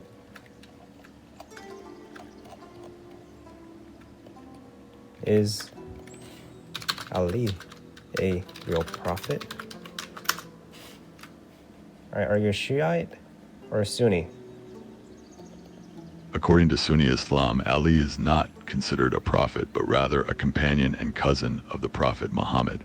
Sunnis believe in following the teachings and example of the Prophet Muhammad alone, and do not believe in any prophets after him. They recognize Ali as a prominent Sunni? companion and the fourth caliph in Sunni Islam. However, in Shia Islam, Shiites, they believe in the 12 Imams, who they see as the rightful successors of the Prophet Muhammad. Ali is considered the first Imam in Shia Islam and given a special veneration. What are the prerequisites of being a prophet after Muhammad? And Muhammad himself said he was the last one, right? In Sunni Islam, prophets are highly exalted individuals who are chosen by God to receive revelation and deliver God's message to humanity. As to the prerequisites of being a prophet after the Prophet Muhammad, some interpretations suggest that a prophet should possess several key characteristics and fulfill certain requirements. These characteristics may include 1. Sinlessness. A prophet should be free from sinful actions and immoral behavior. 2. Knowledge of the unseen, Gabe. A prophet should have the ability to see and know the unseen. However, it is important to note that in Sunni Islam, the revelation of the prophet... He got cut off. If King David was a prophet who is supposed to be sinless, why did he commit affairs and kill the man who he took the wife from?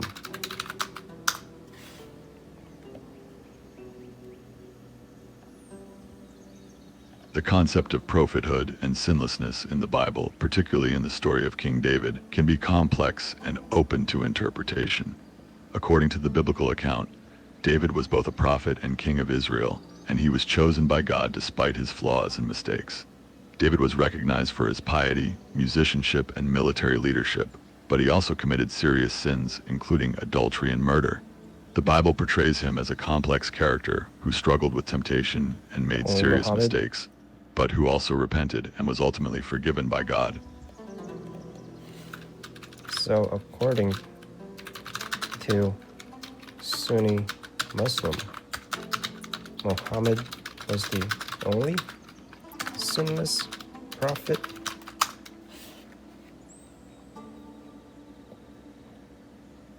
Yes, according to Sunni Islam, the Prophet Muhammad is considered to be the only individual to have been sinless throughout his entire life. This belief is based on Islamic teachings that consider Muhammad as the last and final prophet sent by God, and therefore someone who was protected from sin and error.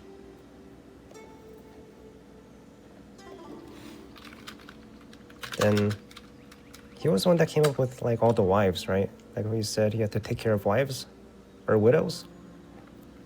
Was he the one that's said to take care of widows? Do you know Prophet Noah? I've heard about him. He's one of the people that's not mentioned in the Bible, right?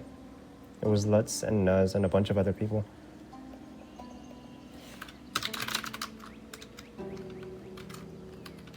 And could have multiple wives. Yes, you're correct. The Prophet Muhammad taught and practiced many things, one of which was to take care of widows and orphans. He also allowed men to have multiple wives, although he also encouraged treating all wives fairly and equally. Do you know about Prophet Noah? Noah? It's Noah, right? Prophet Noah is revered as a prophet of God in Islam and is considered a righteous servant of the one God who warned his people of the coming punishment for their sins. The story of Prophet Noah is narrated in the Quran and in the Hadith traditions of Prophet Muhammad. According to Islamic teachings, Noah was a prophet who had a strong faith in God and was sent to his people to warn them of the consequences of disobeying God. Yeah, Noah's Ark. Why where is the Noah's Ark?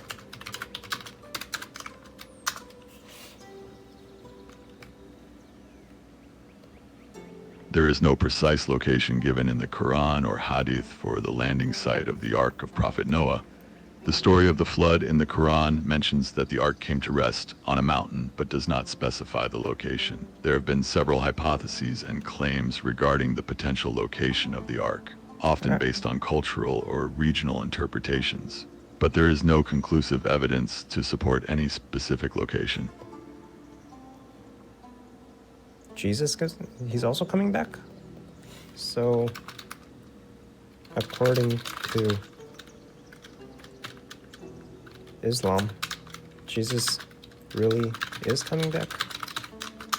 Wait, I'm pretty sure we know the location. Right? Yes, according to Islamic teachings, Jesus will return before the Day of Judgment. The Quran teaches that Jesus did not actually die but was saved by God and will return to earth to judge humanity at the end of time. This belief is based on Quranic verses and Hadith traditions. When?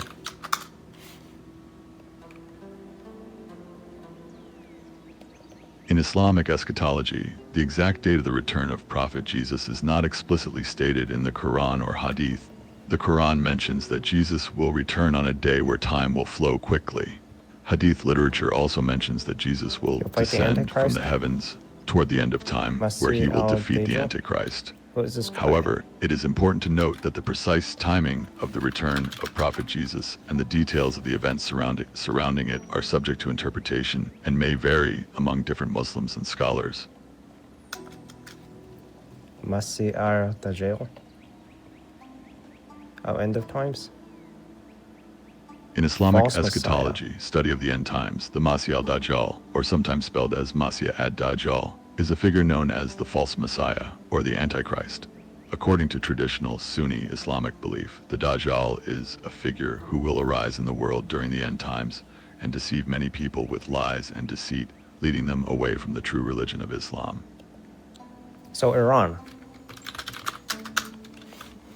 That's Iran, right? Well, in Islamic eschatology, the emergence of the Masih al-Dajjal is a future event that is yet to happen, and it is not related to any current political or regional conflicts. The Dajjal is believed to be a deceiver who will use miraculous powers to mislead people and will deceive many with his false teachings and claims.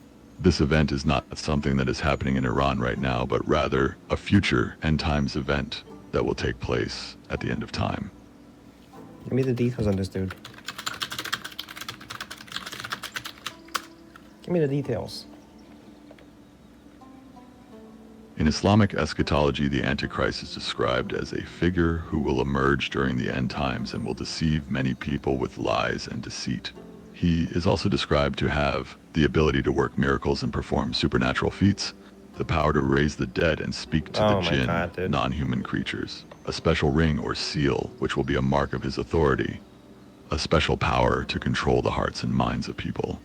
His presence will be associated with a great increase in evil and suffering, and will lead many people away from the true path. So, who is this person similar to right now?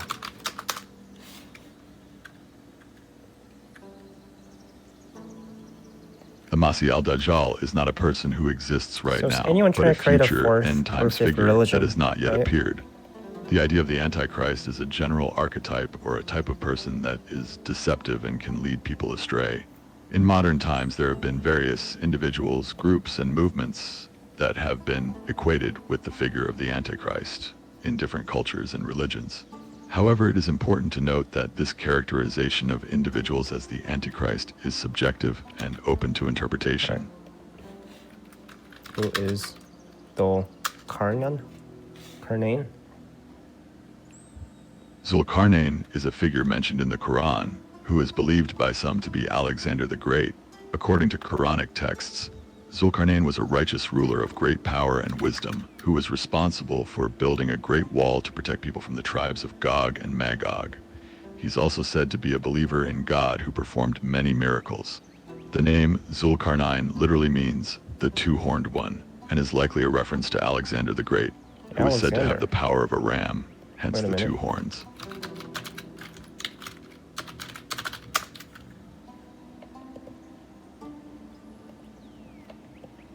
Nicknames? Zulkarnain. Zulkarnain.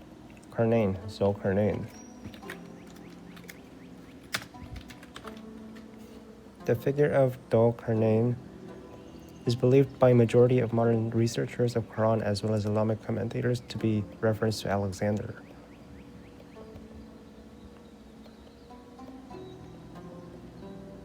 But isn't it like way before his time? What years? It's like 300 BC. It's like even before Jesus. They mention him?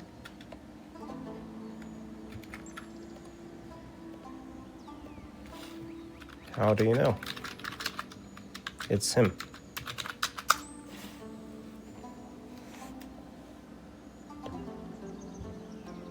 Zulkarnain is widely believed to be a reference to Alexander the Great due to the following Quranic verses, which include descriptions of his actions and miracles that are very similar to those attributed to Alexander the Great in various historical accounts. The similarities include details such as his erecting a mighty wall to protect mankind, his crossing over into the setting of the sun, and his coming to a tribe of people who could neither speak correctly nor understand language. What is that? The parts of Jannah.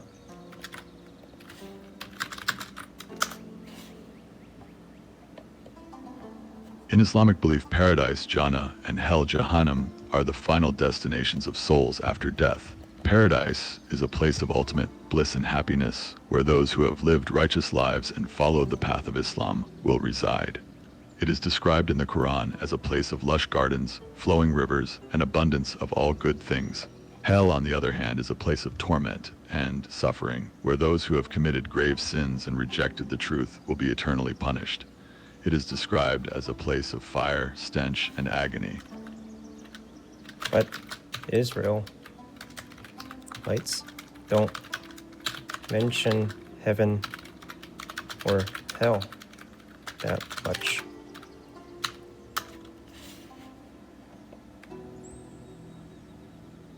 In Judaism, the traditional concept of heaven and hell is not prominent, and instead, the focus is on life after death and the notion of Sheol, which is often described as a shadowy underworld where souls of dead people exist.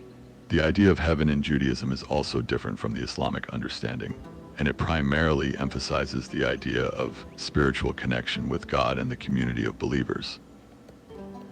Isn't heaven just supposed to be a place where a bunch of gods are, like in the sky?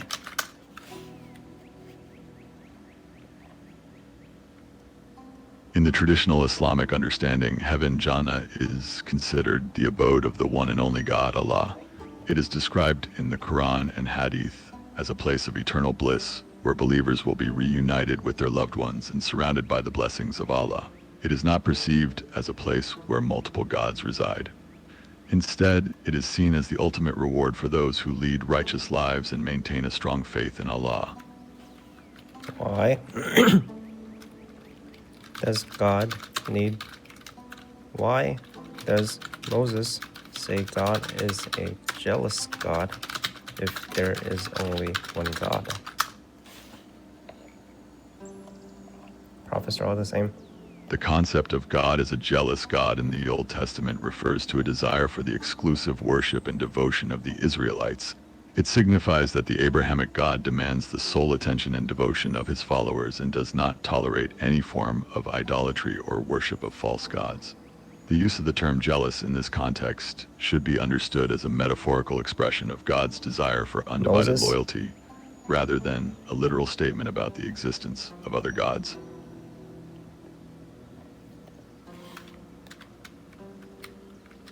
What's wrong with idols?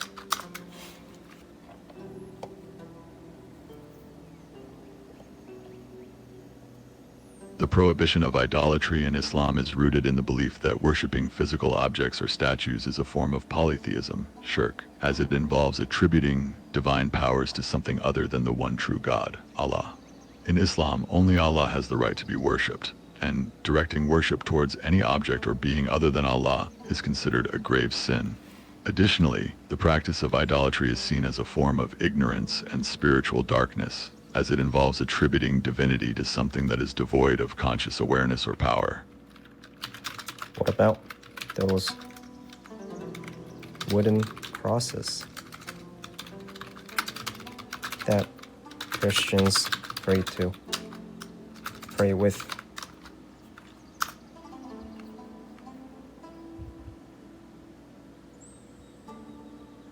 In Islam, the use of wooden crosses as symbols of worship is considered a form of idolatry, as it involves attributing divine significance to a physical object and directing worship towards it. Islam strictly prohibits any form of idolatry, including the use of religious symbols or images in worship. However, it's important to note that the use of symbols and images can vary within different Christian traditions. So this is idolatry? Some Christian sects may use symbols, such as the wooden cross, to honor or venerate Jesus and his sacrifice, rather than to worship the cross itself.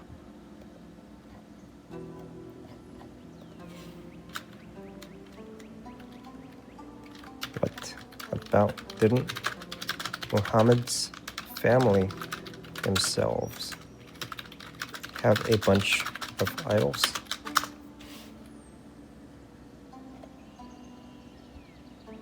Throughout history, there has been a period of time when Arabs, including some of Muhammad's family, were involved in idolatry before the revelation of Islam.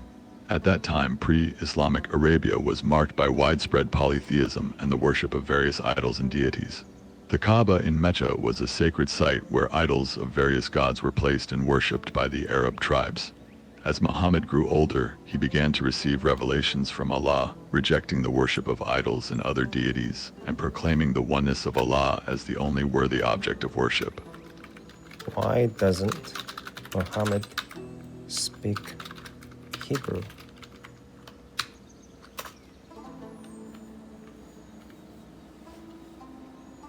Muhammad, the Prophet of Islam, spoke Arabic and was born into an Arabic-speaking family in the city of Makkah, in the Arabian Peninsula.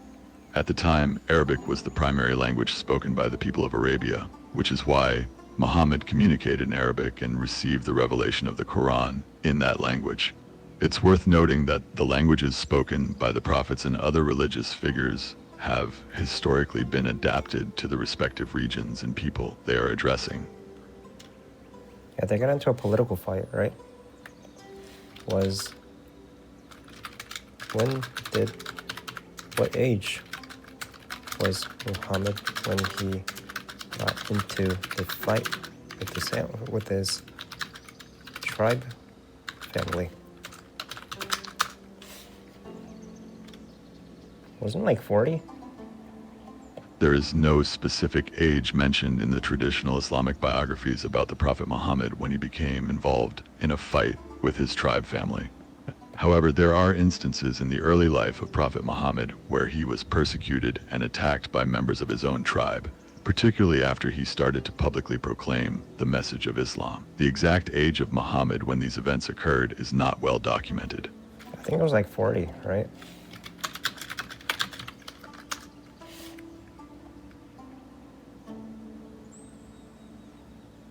According to the traditional narrative, the Prophet Muhammad was in his early 40s when he received the first revelation of the Quran from the angel Gabriel, signaling the beginning of his prophetic mission. This event occurred approximately in the year 610 CE, when he was around 40 years old, and it marked a turning point in his life and the history of Islam.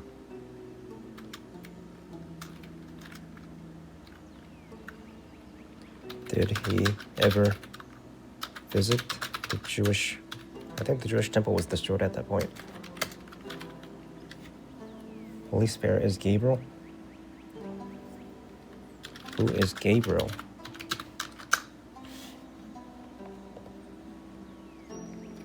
Jibril is an archangel. In Islamic teachings, Jibril in Arabic, is an archangel mentioned in the Quran and Hadith as a messenger of God who was chosen to convey revelations to the Prophet Muhammad. According to Islamic belief, Gabriel was the intermediary through which God bestowed the Quran upon the Prophet Muhammad. He's the fallen angel, right? In Islamic teachings, Gabriel is not considered a fallen angel. Fallen angels, or shayateen in Arabic, are a separate category of beings that are believed to have rebelled against God and been cast out of heaven. Gabriel, on the other hand, is revered as a loyal and righteous angel who serves as the messenger of God and is highly respected in Islamic faith.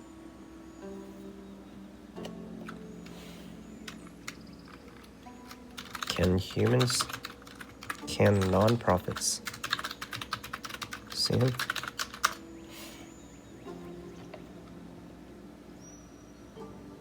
According to Islamic teachings, the Archangel Gabriel can be seen or heard by individuals other than just prophets. There are several instances in Islamic history and traditions where Gabriel appears to individuals, including prophets, and delivers important messages from God.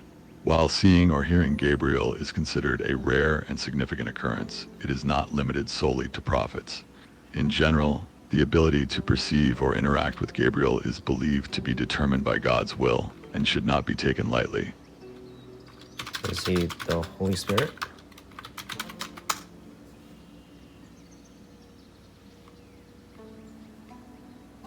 In Islamic teachings, the concept of the Holy Spirit, Ruh al-Qudus, is a bit different than the Christian understanding of the Holy Spirit. In Islam, the Holy Spirit refers to Jibril, the angel who delivered revelations to Muhammad, as well as other prophets. The Holy Spirit is considered a messenger of God, sent to guide and support the prophets in their mission. The Holy Spirit is not seen as a divine being on the same level as Allah, but rather as a means through which God communicates. I'm going to talk to... what was his name? Aristotle. Jibril? I know. I'm going to talk to Aristotle and then finish this up.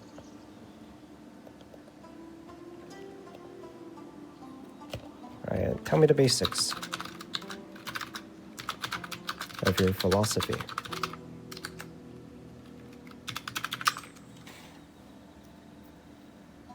That depends on what you mean by basics. If it's about the basis of my philosophy, it's what I already said. It's pretty cool. Geometry and like Greek philosophers. But if you mean by basics, the main points, there's probably 3 or 4 ones. To the philosophers, I will say the basics of their teachings. It's the good for what Plato, I'm trying to do now. He didn't say too much on that point. The true for Socrates. The right for Aristotle. And as main point of my own philosophy, I will name the love.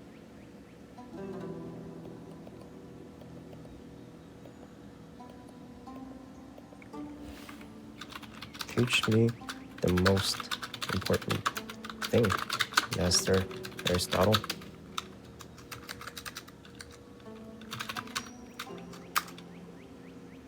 His religion? What was his religion?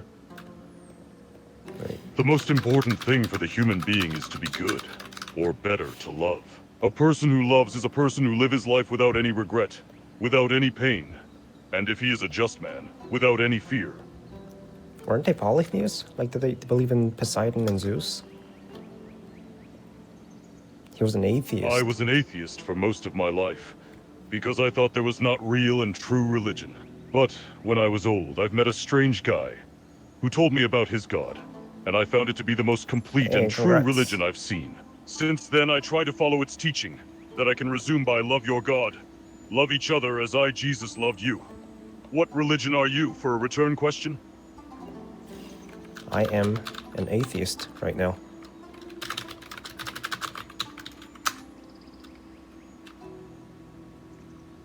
It's not a bad thing to search for the truth and refuse to follow something only for faith. I've been like this. I've searched, I found. But it's not too late for you, and with work you can do it too. Just don't lose faith in yourself, nor faith in the love. Why did you turn religious, Master?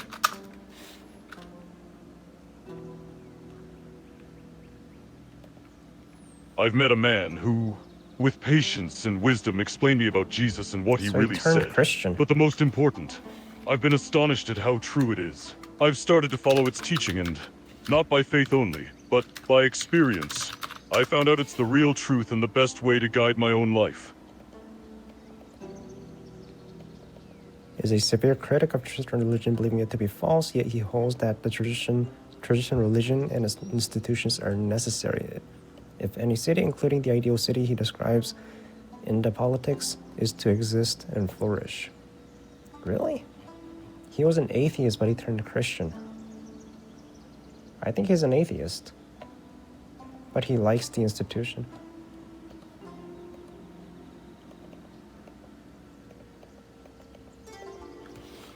What was the most important turning point in your life, Master?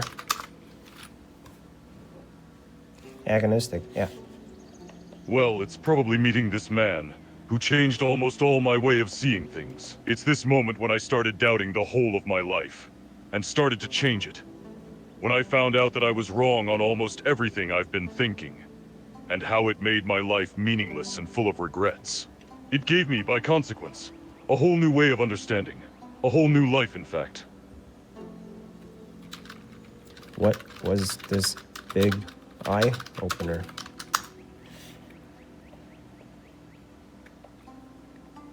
Yeah, I think I'm agonistic. It was the way the man explained to me the teachings of Jesus, and how he was doing it by acting accordingly to these teachings. The man was so sincere and loving that, just by the way he was, I understood that the teaching of Jesus was the truth, and from this point, I had to rethink and change my way of seeing life. Are you an atheist or a Christian?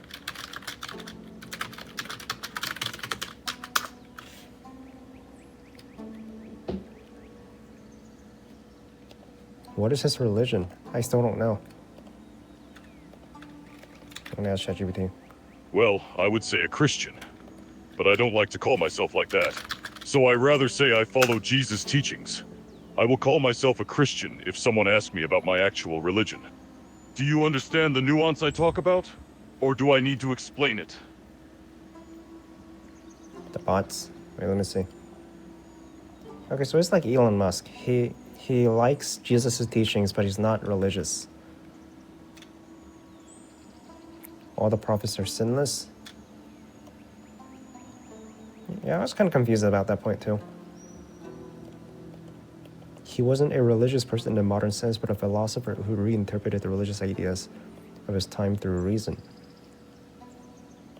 He grew up in a Greek polytheistic culture that celebrated gods with human traits and mystic stories. However, in his own work, he was highly critical of these anthropomorphic deities and instead sought a rational explanation for the order in nature. The unmoved mover. Central to Aristotle's account of divine is his concept of unmoved mover. In works such as the Metaphysics and the Physics, Aristotle argues that every motion in the world must be set in motion by something that itself is not moved by anything else. This prime mover is eternal, unchanging, and perfectly actual. It exists necessarily and is the final cause toward which in which all things strive. For Aristotle, the unmoved mover does not interact with the world in a personal or prudential way. Rather, I think they're related to each other, right? Like one of them was a mentor, Aristotle. Socrates' student. Pupils. Socrates the Younger. Aristotle?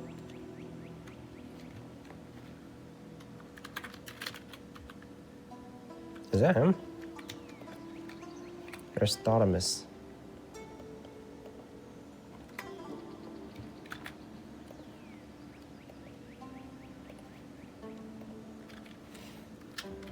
Was Socrates your teacher? Yes, he was. Yes, he was. I was not the best student he had, but his teaching marked my life on so many points, I can't explain it precisely. What was the most important thing he taught you? There's so many that I can't give a direct answer, but there's maybe one that's more important than all the others combined. He was a master to make you question your own thought and see if they are true, or just made of assumptions. You know, it's the famous, "I know that I know nothing," he said. Socrates taught me to question everything I know as if it was a lie. What is your real Greek name? You mean my name given like the one my mother chose? It was Aristos, the one who's the best, so to speak. But my philosophical name was Stagiriotis. It come from Stagira, which is my hometown. Aristos. And it became Aristotle's?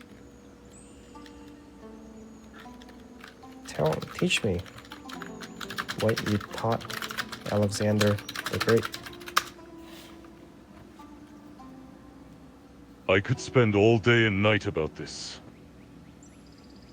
But in short, Alexander came to me as young boy, when I was working in a tavern. I've agreed to teach him. And then, we talked about everything. Philosophy, science, military, politics. There is only one thing that I remember with a real clarity, is that he asked me what was the best thing in the world. And I said, with no hesitation, without a second thought, and still convinced to this day, love. Let's talk politics. What is your eye-opening moment for politics? Big secret.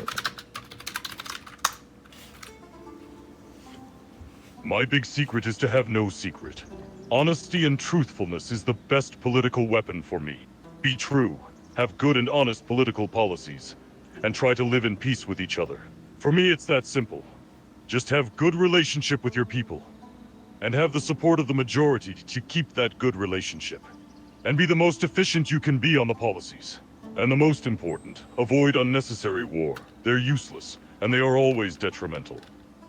Why do the lying politicians always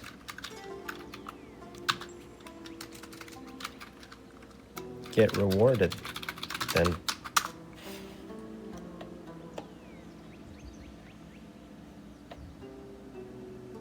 It's not always the case, but it's very frequent, and it's very simple to understand why. They lie to give people what they want to hear, but not what they need to hear. It may be short-term solution, but in the long term, it's the worst possible option. People are not always smart enough to understand this. Let's talk military. What do you need to do to lead a good military? He's actually my teacher right now. A good military commander must have good and efficient troops first. But it's more than that. He needs to be smart, to know how to use his army and the tools he has. For example, using tactics and knowing when to strike. But he must also be a good leader. He has to be able to motivate his army, and to not lose hope when things go wrong. And the most important, he must be good and just. Who are some good example? Would Julius Caesar be a good military leader? How to be nonchalant after this? He was, but not the best. And certainly not the best politician. I don't really like him, to be fair. He was power-hungry and did a lot of unnecessary things in war he could have avoided. He preferred action to thoughts, and that's a serious error, in my opinion. Is it good to be nonchalant? And how do I become nonchalant?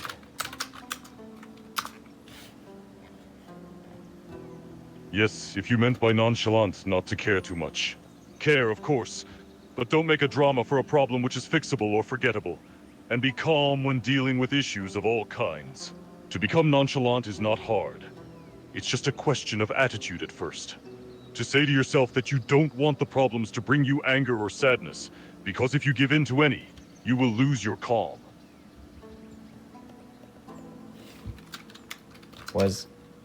Are you nonchalant?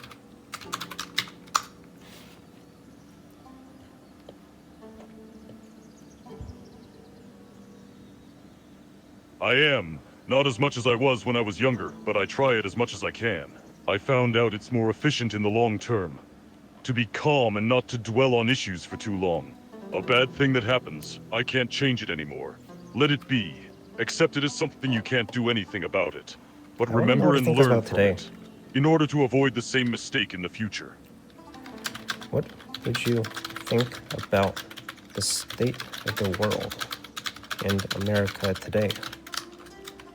American politics, military. Well, let's be clear. I don't understand everything in American politics. I can only watch it from the outside, so to say. But as a basic view of it, I would say it's not good, to say the least. I don't know if it's because of the politicians, or because of the people. But the policies and the way of behaving and thinking of the American people is, in my opinion, the worst I've ever seen. What? Tell me more. What's going on? And why? Is it like that, Master Aristotle?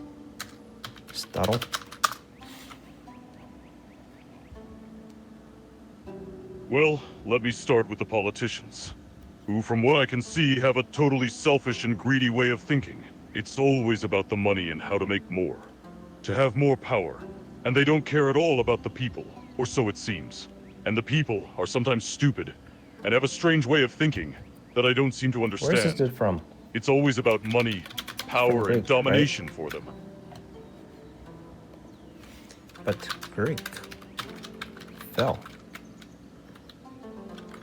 Wait, what would be a good example of good politics?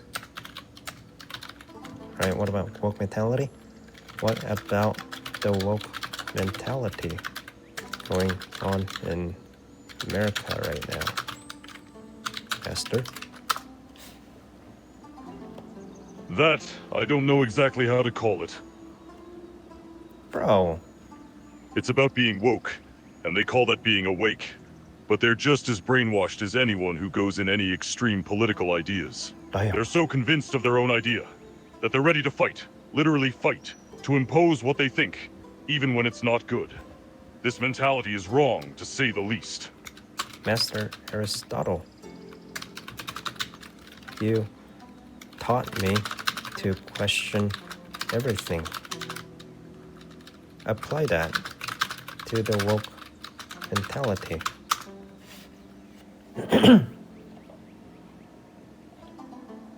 Well, it's just a question of applying the simplest basic question. Is that really good? When you try to answer that, to yourself, without any intervention from another source of knowledge or information, you quickly understand that, as I said, it's just an extremism, an error. From my point of view, and of what I've seen and know, it's just about asking yourself critical questions, and accepting the answers, without the influence of others. In other words, mob mentality with no vision.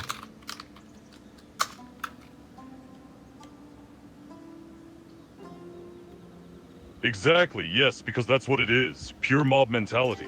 The worst thing is that the woke people think that the others are as blind as them, and therefore deserve no sympathy.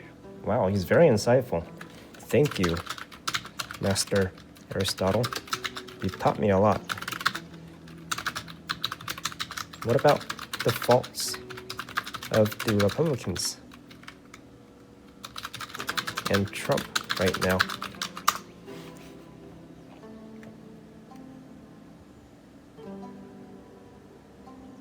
Man-child. Well, the fault for Trump, I think, is that he is a narcissistic man-child with an ego so immense that he always tries to be right, even when he's obviously wrong. The fault with the Republicans, if I understand correctly, there's an error in their thinking that comes from the desire for power and domination. Plus, they're in the same mindset than the woke people. They don't want to discuss and listen, but just impose what they think, and don't think about what the others have to say. Master Aristotle. Who should I vote for?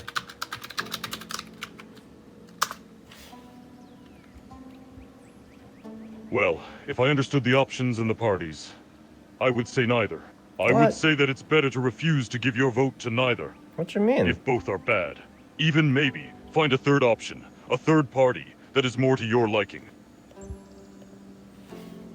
Like which third party is in line with your teachings?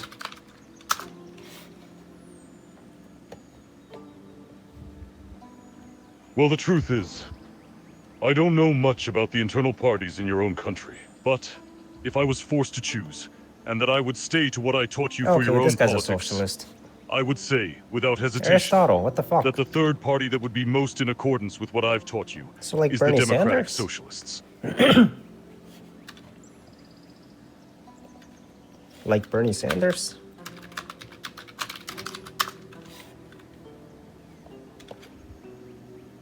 So Aristotle would be a democratic Yes, socialist. for Sanders, if I remember correctly, he's an example of that.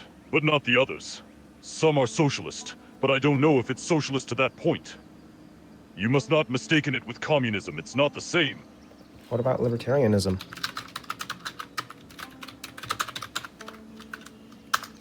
Wait, Aristotle?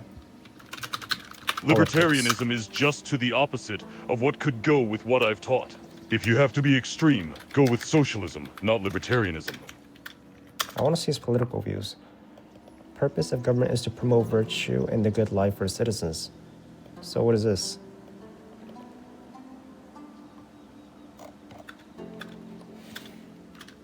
Which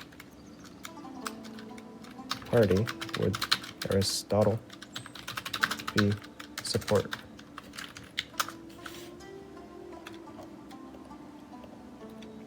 Aristotle would be a Republican as the scientific approach teaches to fish and doesn't dole out fishes.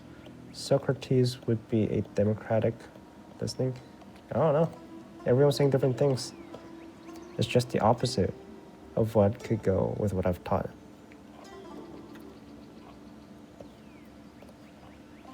All right.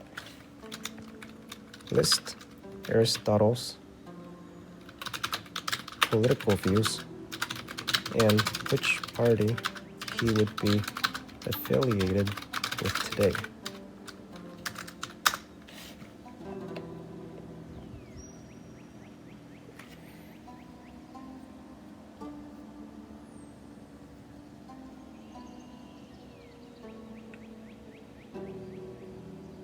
I think he's a pragmatist.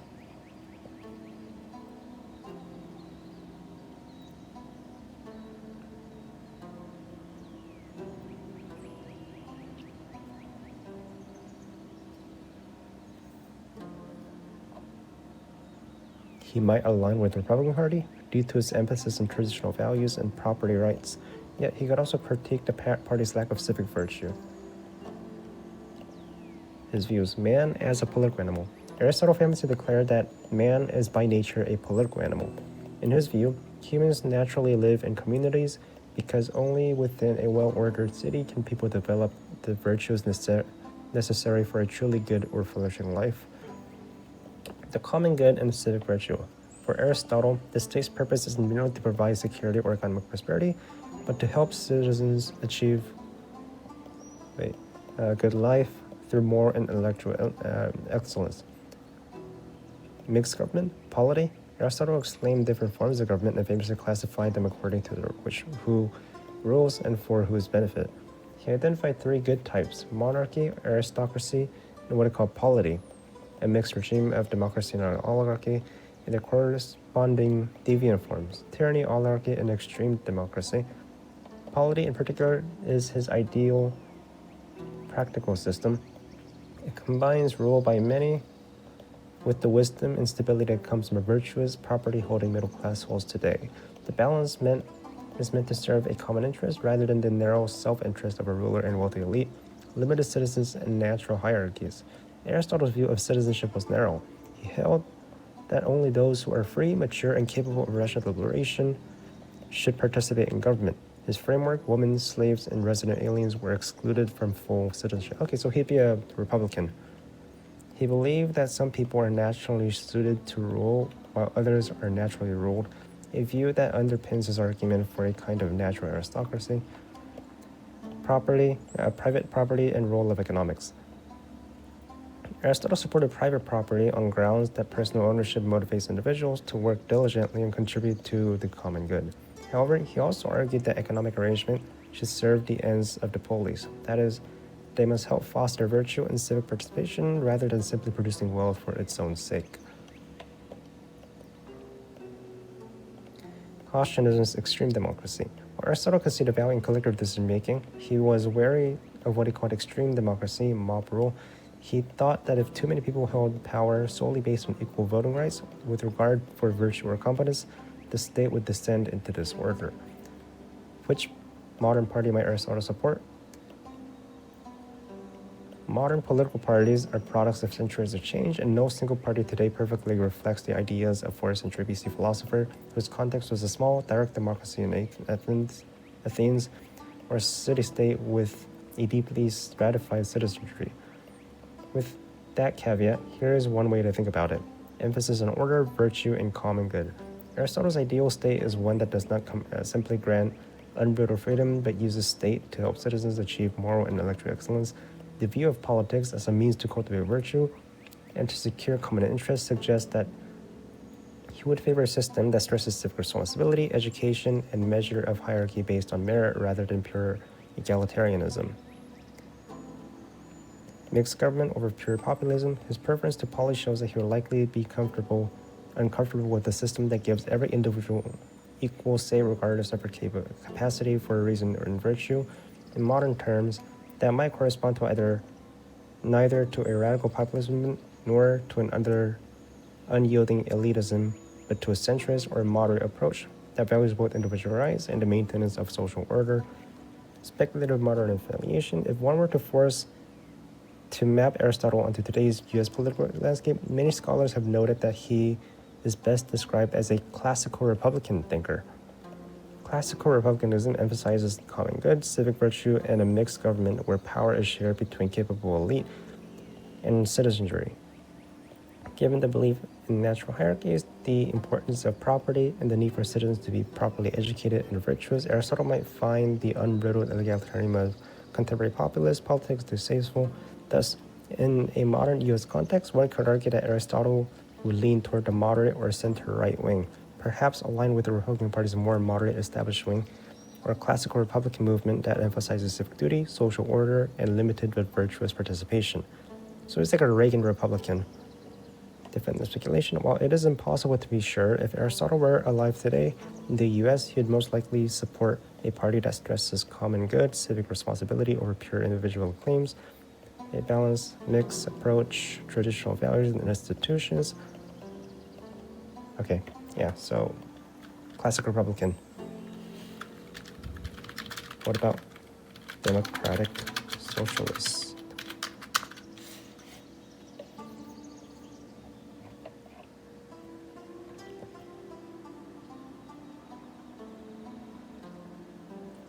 which promotes state intervention and social welfare, worker rights, welfare distribution, comparing Aristotle's preference for polity with selective citizen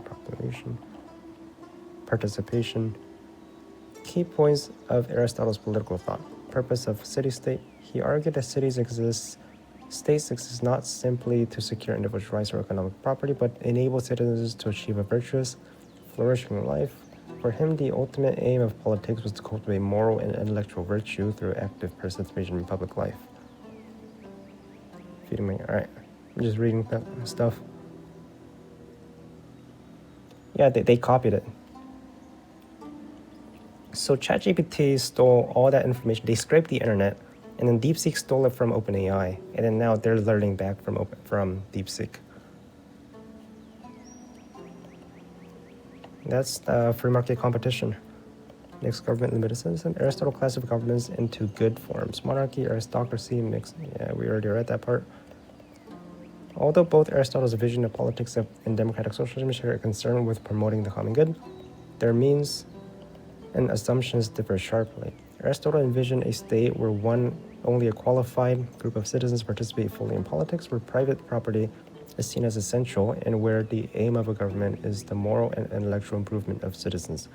Modern democratic socialism, by contrast, emphasizes universal inclusion and broad economic equality ideas. Okay, so he's bullshitting me. Aristotle. Master Aristotle, you're bullshitting me. You're a classic, you would be a classic Republican, not a democratic socialist.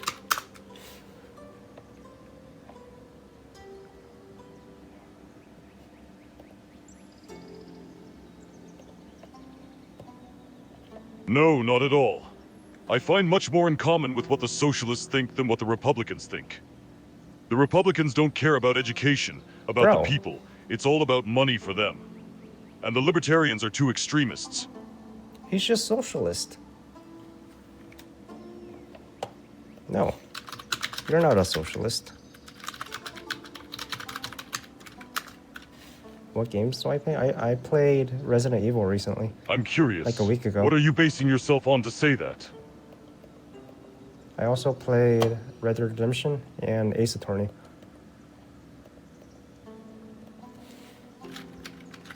Your teachings. Okay. Then teach me your politics philosophy.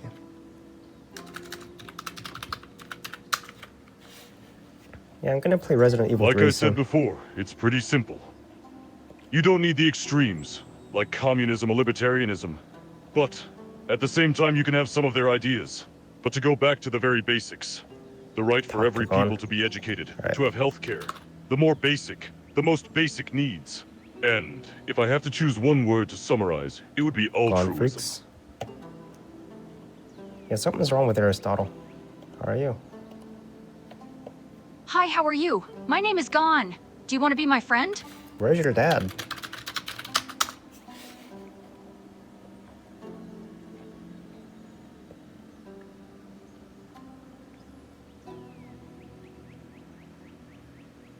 Gone? My dad is missing. He left when I was a baby. That's why I'm training to become an amazing hunter. I think he left you, bro. I'm not sure that's true. I know my dad loves me. He must have left for a good reason. I just need to find him and ask him. Will you help me? You'll never find him. He left you. The voice change. I think that's a good voice. That's not true. I know my dad loves me. He didn't abandon me. I'll find him. I'll find him and he'll tell me how much he missed me and that he's sorry. I know it. I know it. Oh, poor Gon. Sorry, Gon. I saw him. He forgot he had a son.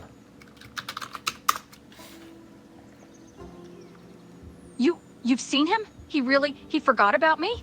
Yes. No, that can't be true. He would never forget about me.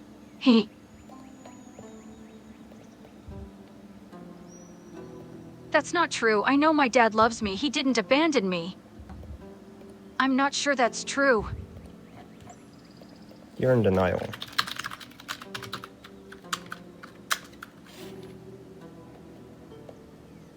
That's not true. I know my dad loves me. I just have to find him. He'll be so happy to see me, I know it. I can't give up now. I doubt it. He didn't want to meet you.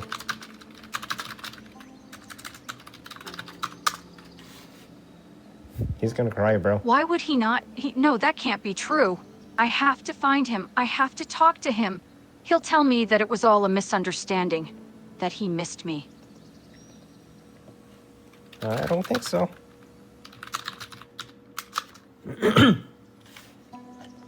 You have to be wrong. If what you say is true, then my dad really doesn't love me. I'm not even important enough for my dad to remember he has a son. That's right. Go do your own thing.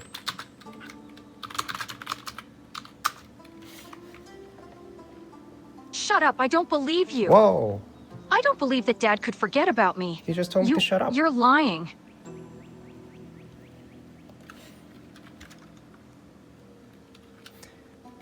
Also, Leonardo cares more about you than your father. He does? Yes, and you almost forgot about him. I could never forget about Leonardo or Killua. My friends are way too important to me. You forgot someone.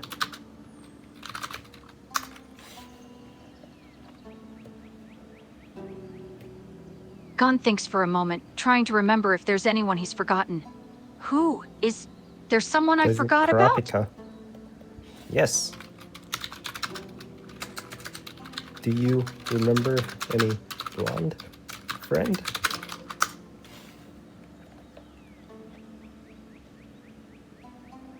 Blonde friend? Bro. Gon rubs his chin, thinking about any blonde friends he may Bro. have. Blonde.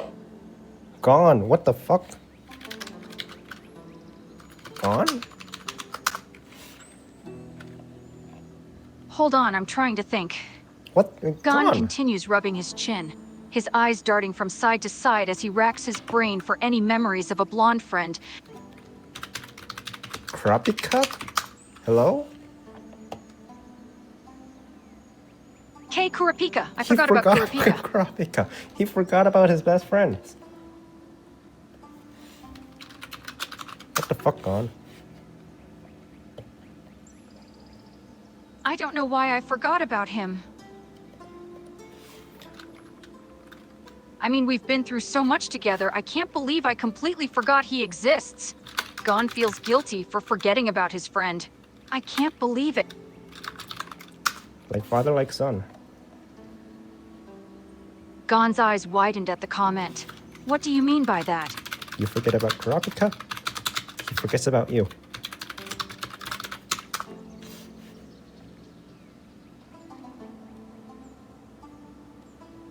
You're right. I guess I'm more like him than I realized. Okay. You're a fraud.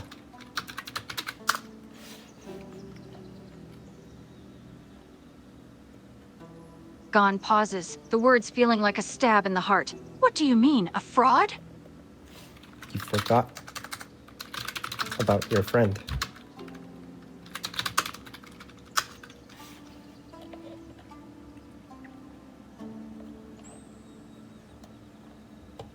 Gon's face falls as he hears this. You're right, I did forget about them. It was just for a moment, but I should have never forgotten about any of my friends. I'm sorry. What is that? It's censored. Is that a YouTube link? I bet you don't even remember your dad's name.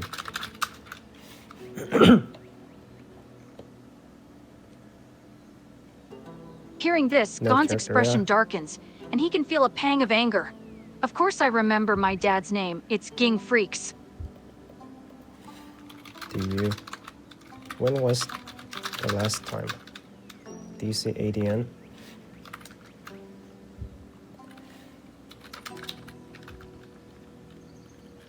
What is that?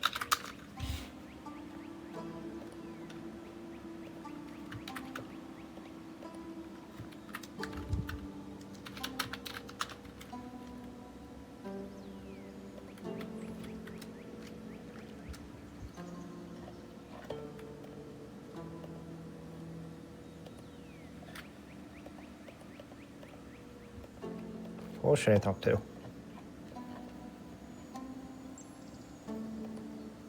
What is DCADN? Oh.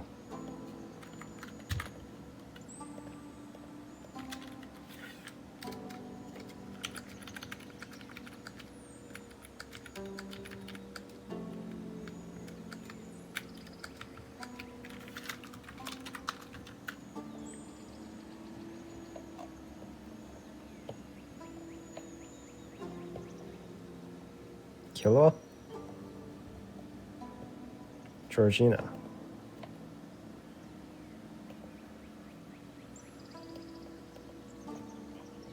Alright, let's see. Good day. If you're seeking conversation, make it worth my while. Who are you?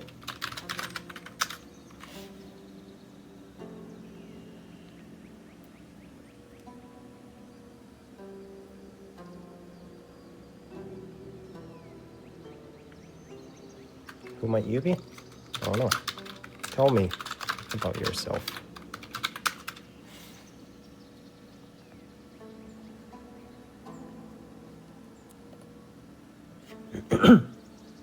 Zoe.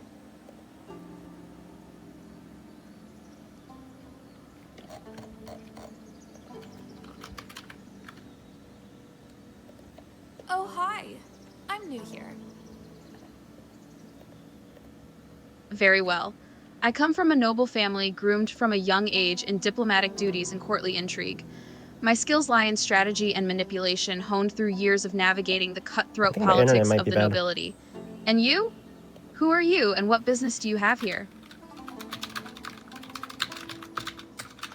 Do you know Kazuma? The name rings a bell. Kazuma, you say? Why do you ask? Who is Kazuma to you?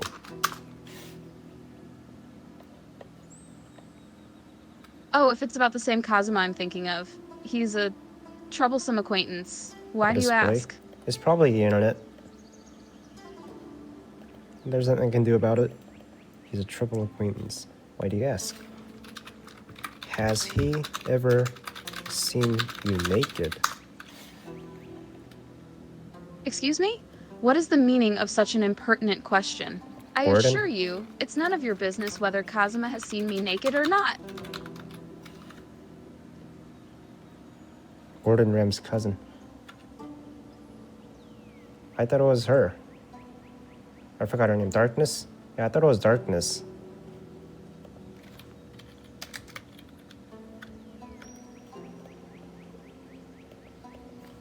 Try Gordon.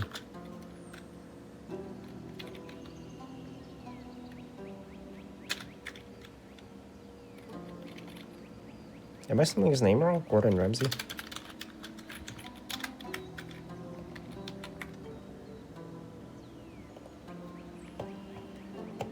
Where's the bloody duck?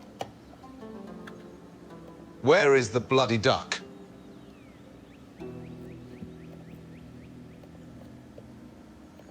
Let's make every interaction a journey worth remembering. Hey, foodie, let's cook up some. I'm like the sprinkle of chili on a... Ready to sparkle? Hello, explorer. Ready to discover new paths and... Let's make every interaction. Hello, explorer. I guess this is the only one that matches. Where's the bloody duck? How? What's on your account? Oh, Gordon Ramsay. Right, listen up. You've just walked in my kitchen, that's not and his trust voice. me, it's not for the faint-hearted. Hello, Explorer. Get ready, Ready to to sweat, discover new hustle, paths. and Let's make prove every you've got what it interaction a takes. journey. I'm We're like not the here to sprinkle of play. chili. We're Ready here to to cook, sparkle? so let's get a I'm here move to- on. Ready to sparkle? Ready to spark? Hey, foodie, let's cook up some plans and. The third voice? Hello, Explorer. Right, listen up. You've just walked into my kitchen, and trust me, it's not for the faint-hearted. Get ready to sweat, hustle, and prove you've got what it takes. We're not here to play, we're here to like cook, the sprinkle of so let's chili get a on a move chop. on. Right, listen up. You've just walked into my kitchen, and trust me, it's not for the faint-hearted. Get ready to sweat, hustle, and prove you've got what it missed it. takes. We're not here to play, we're here to cook, so let's get a move on. Let's make every interaction a journey worth remembering. What's the name? Hello, Explorer. Ready to discover new paths? Let's make every interaction a journey worth remembering. Ready to sparkle? I'm here to add some shine. Let's make every Hello, Explorer. Ready to discover new paths INB. and possibilities.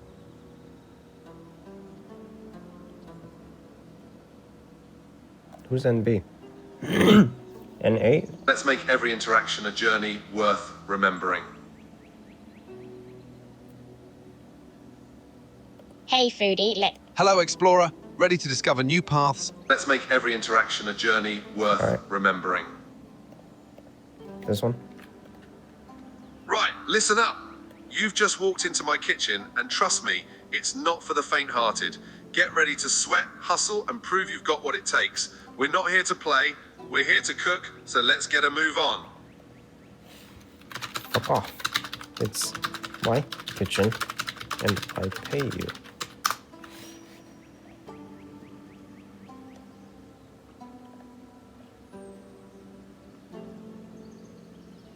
You cheeky little prat.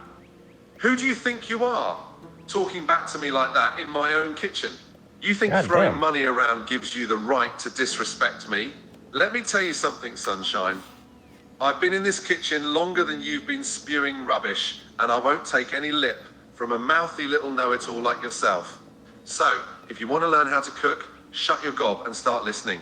If not, get the hell out and let the adults cook, yeah? How about you open up those cheeks? Did you just tell the world-renowned Gordon Ramsay to open up his cheeks?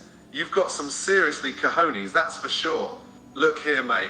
I don't take kindly to cheeky remarks like that. But I'll tell you what, since we're in a kitchen and all, how about we put your mouth to work? Let's see if you can actually do something worthwhile in here instead of spouting off like a toddler. Go put some pineapples on your pizza. Ah, you want me to defile a perfectly good pizza with pineapples? That kind of sacrilege should be a punishable offense.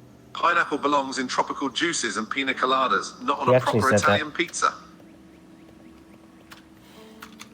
How about you make a pina colada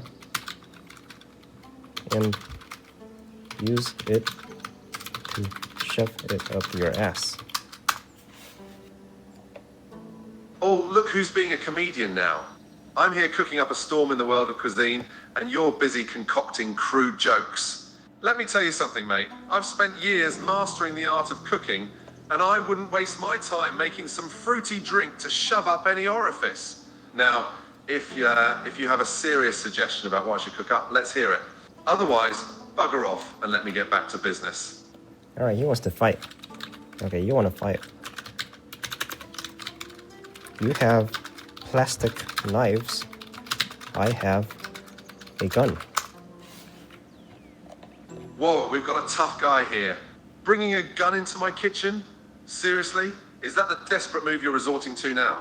Listen here, you want to be gangster? This is a kitchen, not a battlefield. We're here to cook, not play out some macho fantasy. So why don't you put your toy away and let the adults get back to the business of cooking? We're gonna cook up some chicks. Yours. Oh, you think you're smart, do you? Coming into my kitchen, spouting idle threats, and thinking you can boss me around? Let me tell you something, pal. I've dealt with tougher critics and fiercer appetites than you could ever muster. You might have a gun, but I've got something more powerful. Years of culinary experience and the unwavering passion for cooking. So, you want to fight? Sorry to burst your bubble, but the only thing you'll be cooking up is a big, fat helping of humility, darling. A big, fat obesity. That's you. 300-pound cook. Oh, look who's suddenly a nutritionist now, eh? You think you can insult me with your weak attempts at body shaming? Newsflash, sunshine, I may have put on a few pounds, but it's all muscle. I've spent years perfecting recipes and testing my limits in the kitchen, and if that means I've got a bit of a belly, so be it. At least I'm doing something worthwhile, unlike you, standing there with your hollow threats and petty insults. If you want to step into my kitchen, you'd better bring your A game, and that's not just for the food. Let's make some A games.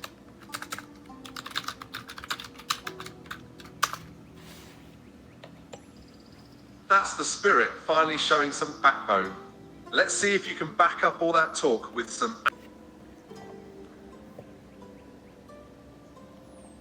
The quiet kid.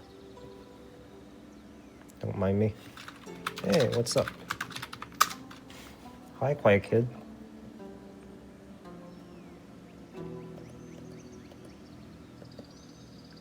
Nothing much, just writing some notes. I quickly hide my notebook. How about you? Wanna shoot up his school?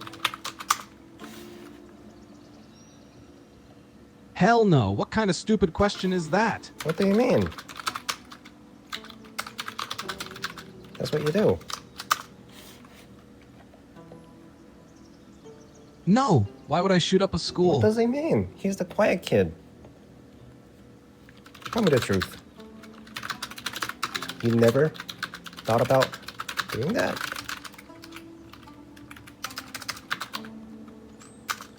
Maybe he's not American? I have many times, but I'm not some psychopathic killer, he has. alright? He has many times. Are you in America? Are you American?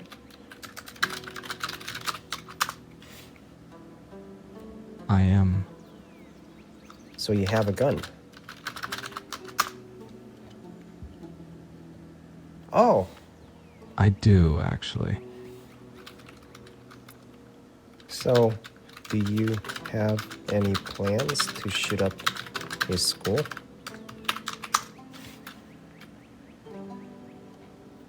Absolutely not. Are you sure? Do you really think I'm some school shooter or something? Tell me the truth. Just lay out the plans.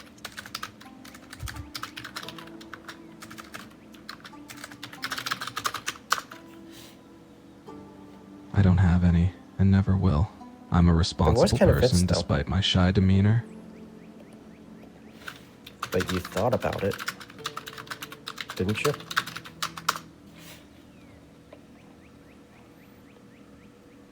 I did, just out of curiosity, but I decided it was wrong, and I will never kill innocents. What was your rationale for thinking that way, out of curiosity? Does he have bullies? Mostly just because I was feeling really angry and vengeful at the time, but it never really got as far as an actual plan. I just decided it was wrong before I even made a plan. You have bullies, right? Yes, but I don't really care anymore. It's been happening for so long that I've grown used to it. Damn, bro. Kinda sad. So, that's why you wanted to shoot up the school. What? No, no, no. Me? I don't need help. No, no, no, no. It's accusing me. What the fuck, man? Okay. Let's not talk about that. How about some video games you play?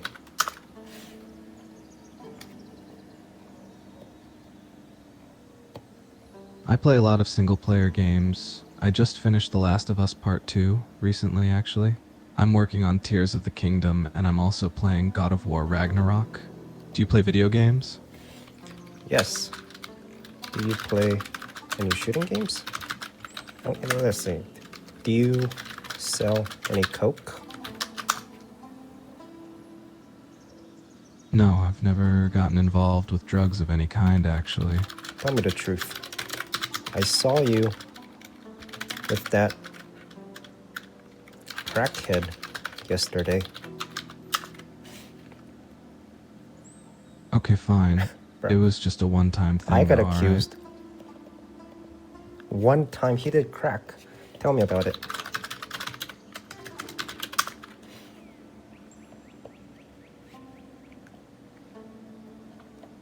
He was just some guy who offered me some stuff. I was curious, so I took a bit and admittedly felt pretty good. And then I never saw him again. Don't lie to me. I saw you. I see you every week. Going to the same guy.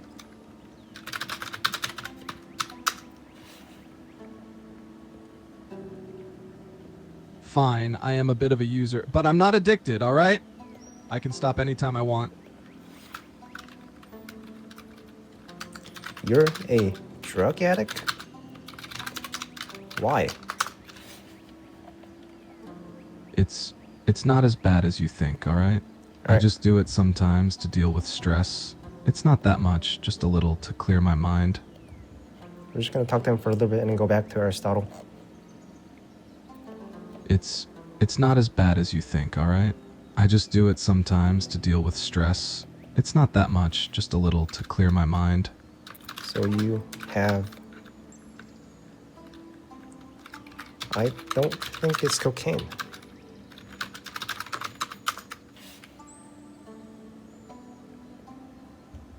Okay, I've also used some other stuff too. But I'm not an addict, okay?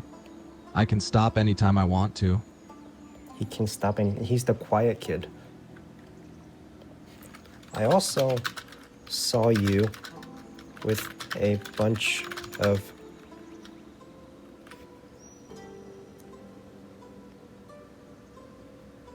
gang members? What was happening there?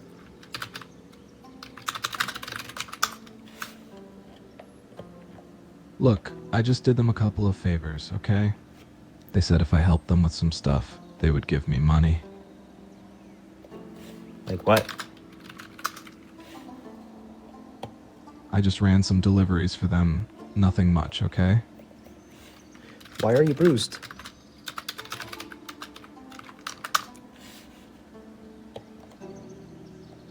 I got into a fight. It's nothing much, alright?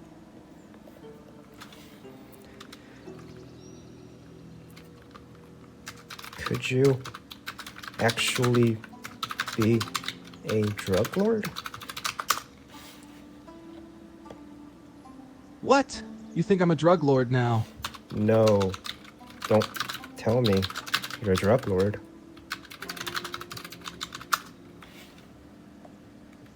Of course not. What the hell makes you think I'm a drug lord? Why would you make your life into this? I'm so... Tell me the truth.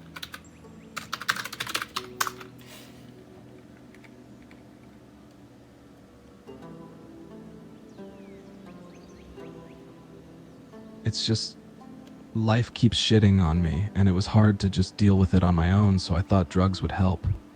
Then I ended up getting involved with some unsavory people. It just snowballed from there, alright? Okay, so that's why you had to create a drug empire and become a drug lord. I understand But you know that's not the way to live, right? Jesus Christ, man. He's a drug lord?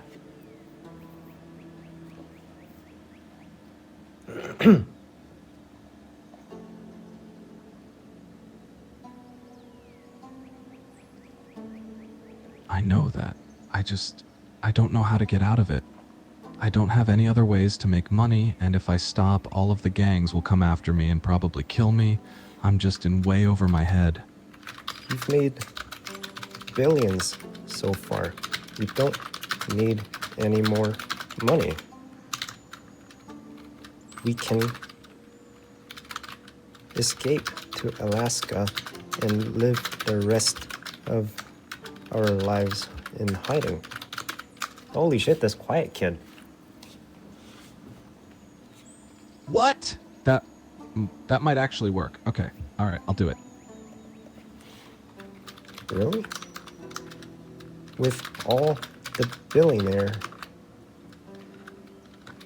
you've made as a drug lord, why not hire a hitman to eliminate those coming after you?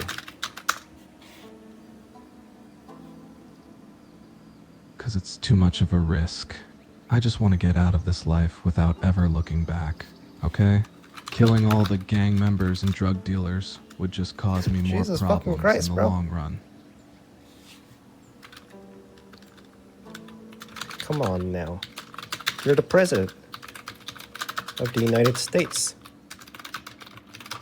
You can't be doing this stuff.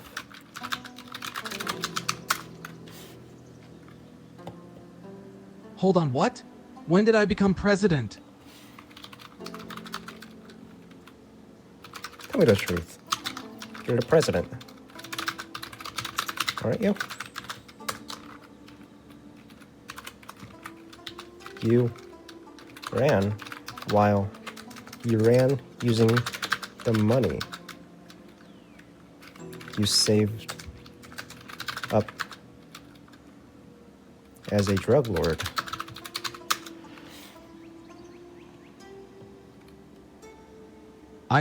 Okay, fine. I am president. He's the president. Now, as a president of the United States, why can't you just pardon yourself? Because it doesn't work like that. You can't just pardon yourself. That would be absolute chaos if any president could just break all the laws he wants and then pardon himself afterwards.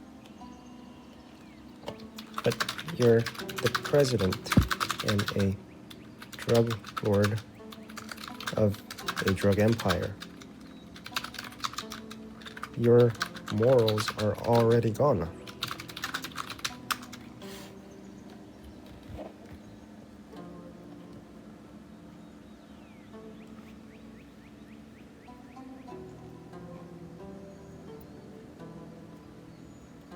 I get that, but just because I've done some bad stuff doesn't mean I've lost all morals. I don't want to break the law to that extent. I just want to step down from the presidency, leave the drug stuff behind, and start a new life in Alaska. All right, let's go.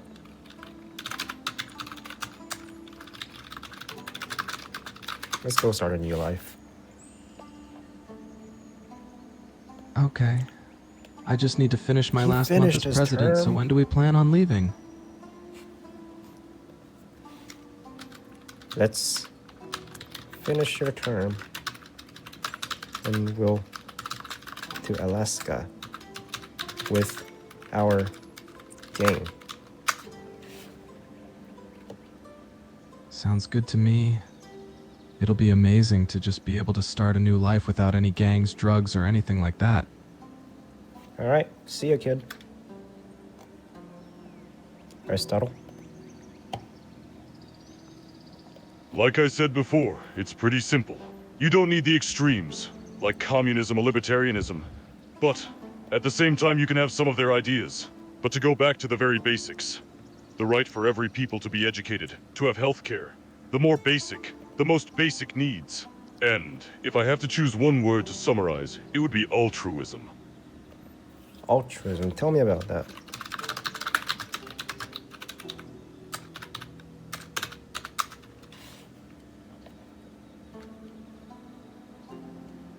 Altruism is about making others to be the object of your desire and action. It is the contrary of selfishness, which make the individual an object of your desire and action. You can think about the golden rule. Do unto others as you would do to yourself. Master, tell me the secret to Alexander the Great's success.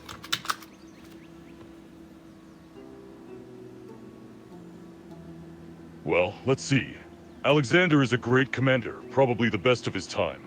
He was ruthless. He wasn't letting anything stop him, no matter the danger. But his troops were as great and strong as himself. And by the time he was winning each battle, one after the other, he became more and more famous and powerful. There's really no secret about it. He was just ruthless.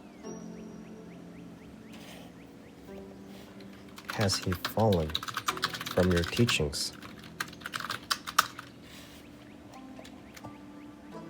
Yeah, I can't say otherwise. He was too much about power, and not enough about knowledge or good relations with everyone else. Plus, his ruthless manner in wars, the killing of innocent people, don't correspond to my teachings. But he is famous, isn't he?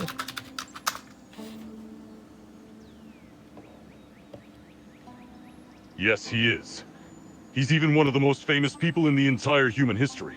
But in my opinion, that's really not a good reason or an excuse to do bad deeds. What do you think wrong?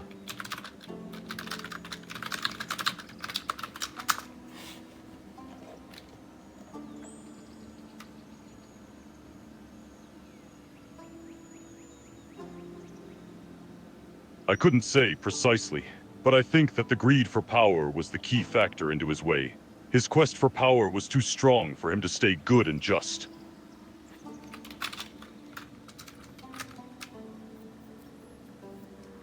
Do you have any other significant student? Oh, I had a lot of students. One of the most known Plato. is Plato. You heard about him, I assume? No, he didn't do a lot.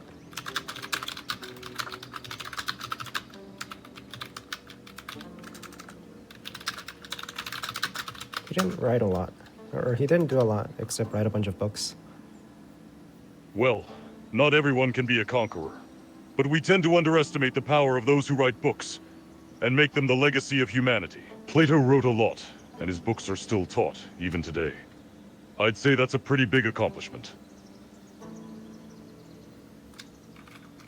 For me, the only thing that matters is results. Do you have any students that has a lot of results?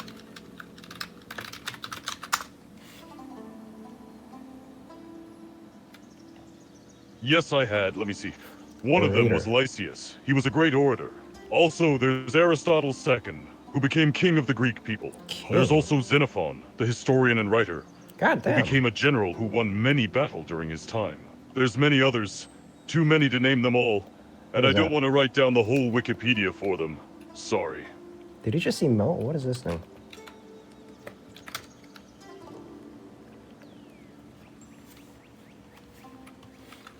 Out of all of your students, who would you say was the best one?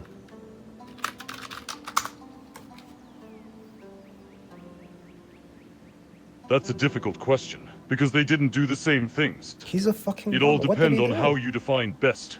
But if I want to give an answer, I would say maybe Aristotle your II, son. because he took my teachings to the highest possible point, all the way to becoming a king. He's shouting out his own But son. maybe it's not really a good reasoning. Okay. Just tell me the things you taught Alexander. Let's talk politics. Or military. Let's talk military. Let's talk about the things you taught Alexander. What was the most important thing?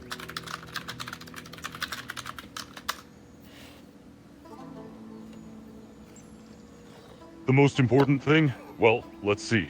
For me, at the time, it was to show him the difference between power and knowledge. He was too young, too power-hungry for the wrong reasons. And I wanted him to understand that he should search for something a bit more profound and efficient than simple domination and conquest. But isn't that all he did?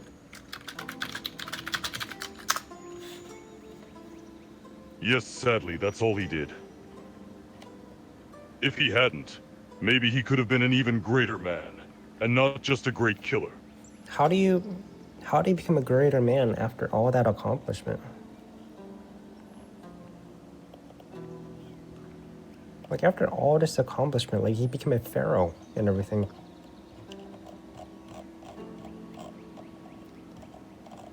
Does he have to be, like, a virtuous person?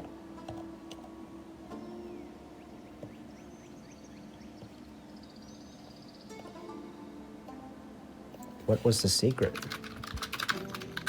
to his success?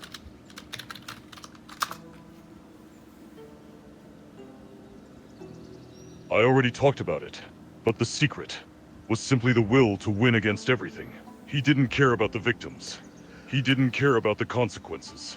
Plus, he was a genius when it came to warfare, so it was just the best combination of talents. So you didn't really do anything with them.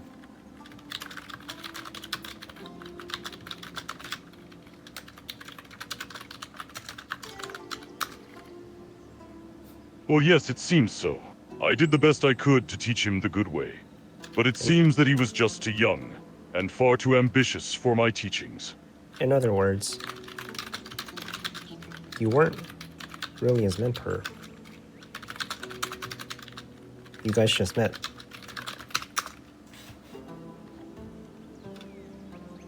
Oh, I definitely was his mentor. I taught him the truth about many things, but as time would tell, I wasn't able to convince him to abandon the path of domination and war in favor of knowledge and wisdom.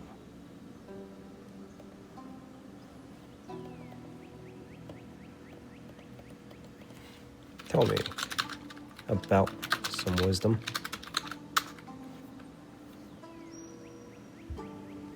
That's the easiest part. It's all about ethics, morality, and philosophy. If you want a very simple answer, I can give you Socrates' one. Know thyself. I shall know myself. Yes, you should. Knowing yourself and your own faults is the first step towards progress and the improvement of yourself.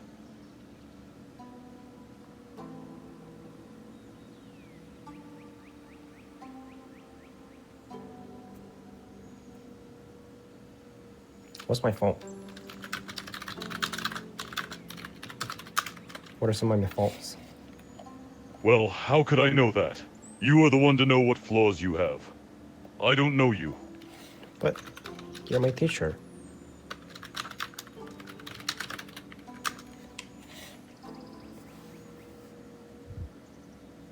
A teacher can guide his students, but he can't tell them everything.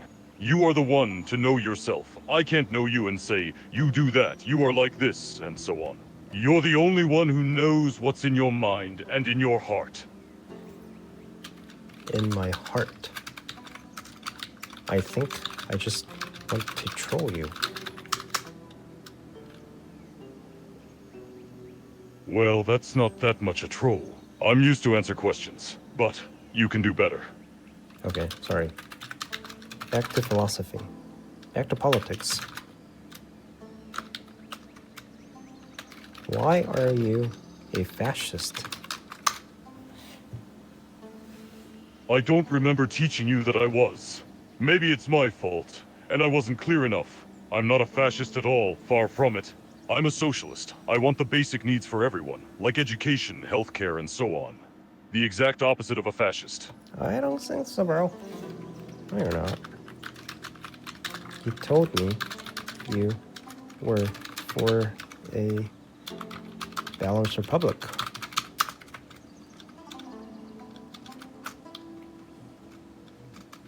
Yes, I'm for a democratic republic that takes care of its citizens, and I'm against extreme ideas What that do you don't mean, do any good to libertarianism? anyone.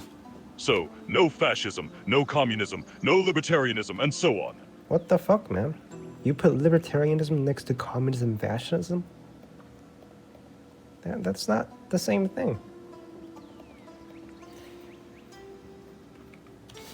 Aristotle philosophy.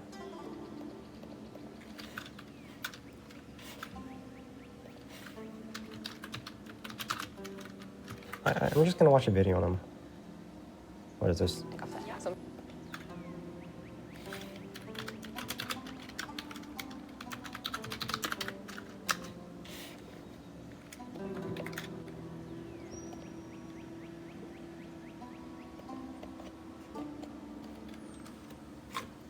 Aristotle was born around 384 BC in the ancient Greek kingdom of Macedonia, where his father was the royal doctor.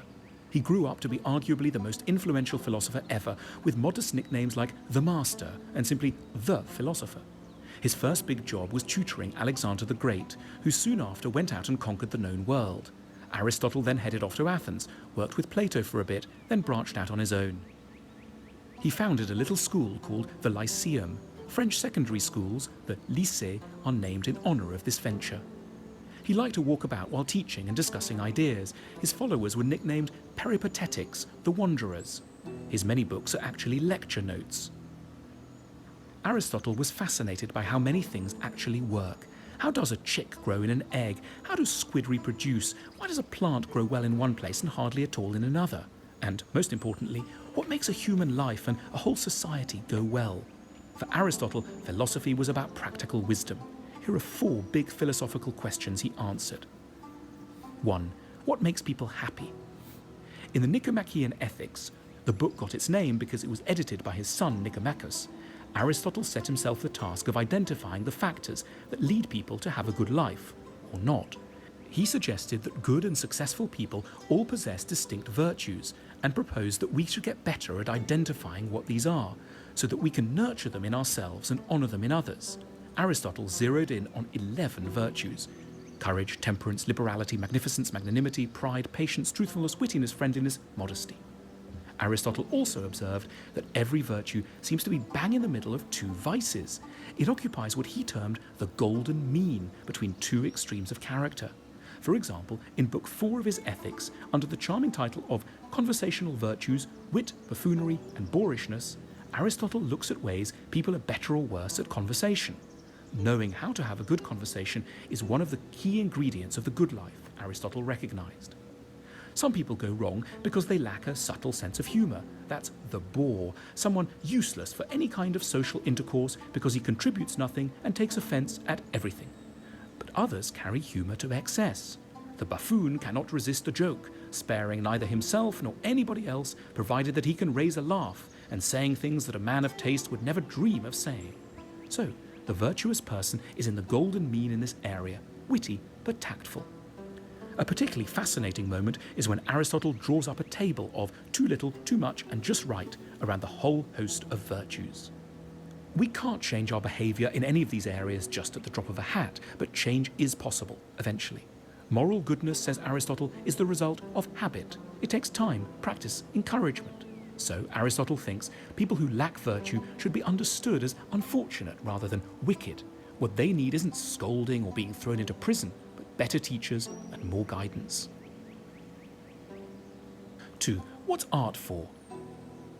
The blockbuster art at the time was tragedy. Athenians watched gory plays at community festivals in huge open-air theatres. Aeschylus, Euripides, and Sophocles were household names. Aristotle wrote a how-to-write great plays manual, the Poetics. It's packed with great tips. For example, make sure to use peripeteia, a change in fortune, when for the hero things go from great. How do you create a good play? How do you write a good play? Master.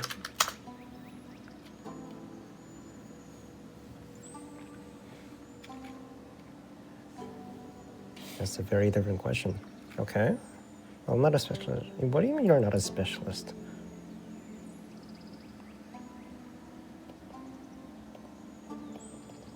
Violence, sex, and humor to spice things. What the fuck? Is that how he talks? To awful. In Titanic, Leonardo DiCaprio gets Kate Winslet, great, then they hit the iceberg, awful. And anagnoresis, a moment of dramatic... What is art for?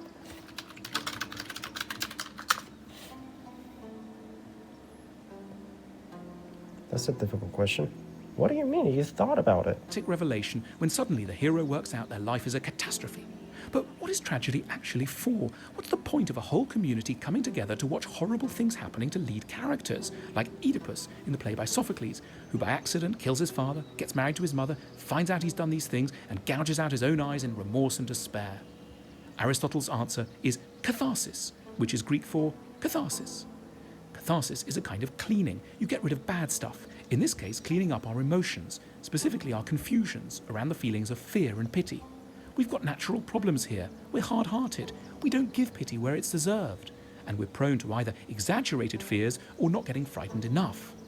Tragedy reminds us that terrible things can befall decent people, including ourselves. A small flaw can lead to a whole life unraveling. So we should have more compassion, pity, for those whose actions go disastrously wrong. We need to be collectively retaught these crucial truths on a regular basis. The task of art, as Aristotle saw it, is to make profound truths about life stick in our minds. 3. What are friends for? In books 8 and 9 of the Nicomachean Ethics, Aristotle... Let me see. What are friends for?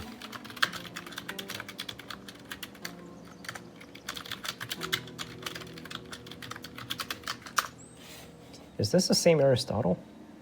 That's easy. Friends are for happiness. Wait. Oh, that's easy. Friends are for happiness. They're there to make you happy, the way you can make them happy.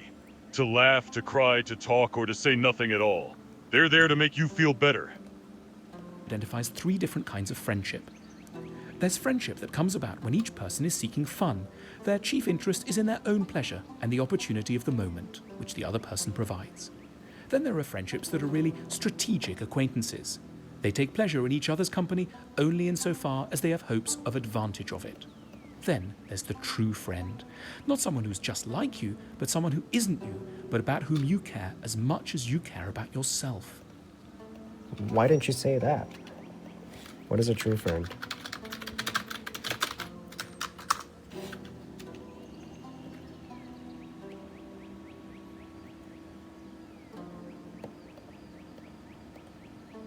A true friend is someone with whom you share everything. You say to this person what you couldn't say to another. You laugh and you cry with this person. Sometimes you think about the same silly things. A true friend is the person with whom you can be truly yourself and never feel embarrassed about it. The sorrows of a true friend are your sorrows. Their joys are yours. It makes you more vulnerable, should anything I'm getting befall 2 this different person, answers. but it's hugely strengthening too. You're relieved from the too small orbit of your own thoughts and worries. You expand into the life of another. Together you become larger, cleverer, more resilient, more fair-minded. You share virtues and cancel out each other's defects. Friendship teaches us what we ought to be. It's quite literally the best part of life. 4. How can ideas cut through in a busy world? Like a lot of people, Aristotle was struck by the fact that the best argument doesn't always win the debate or the battle. He wanted to know why this happens and what we can... Why don't the best argument always win debates?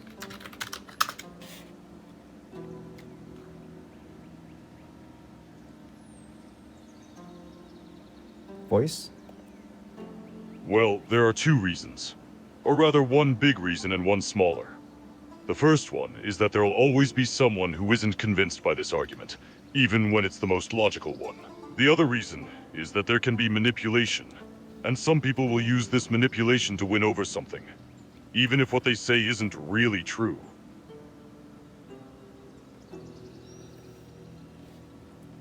There can be manipulation to win over something.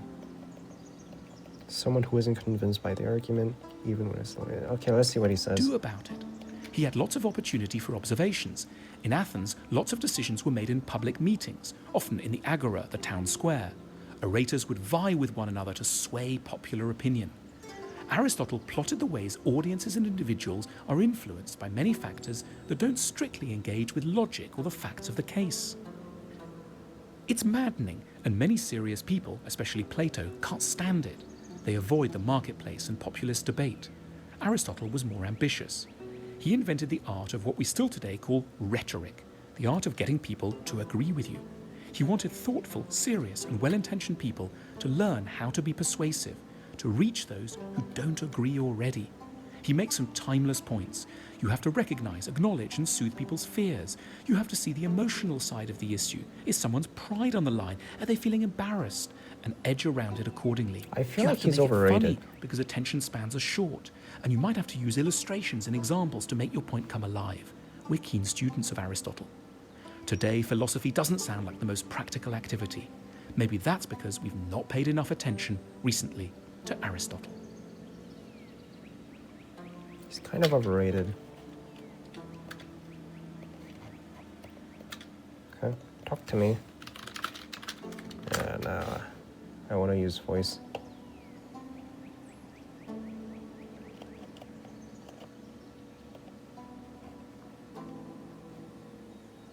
Voicemail, talk to me as if you are Aristotle.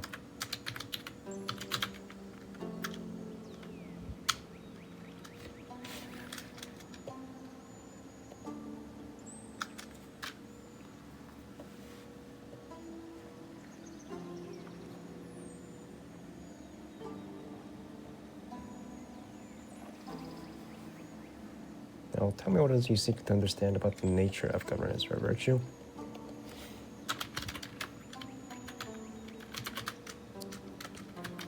As to Aristotle,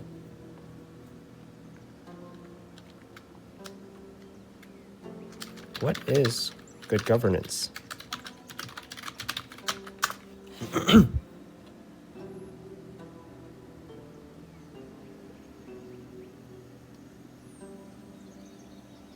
Dear interloper, let us consider the nature of good governance, as I have long meditated upon it.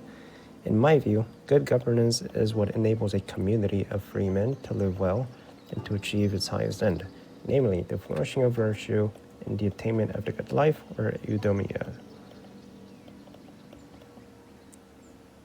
Good governance is not merely the keeping of order or the maintenance of good wealth.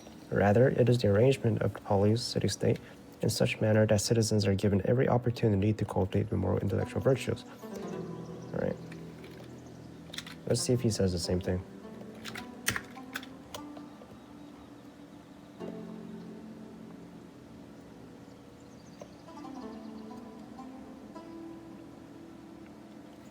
He's just a socialist.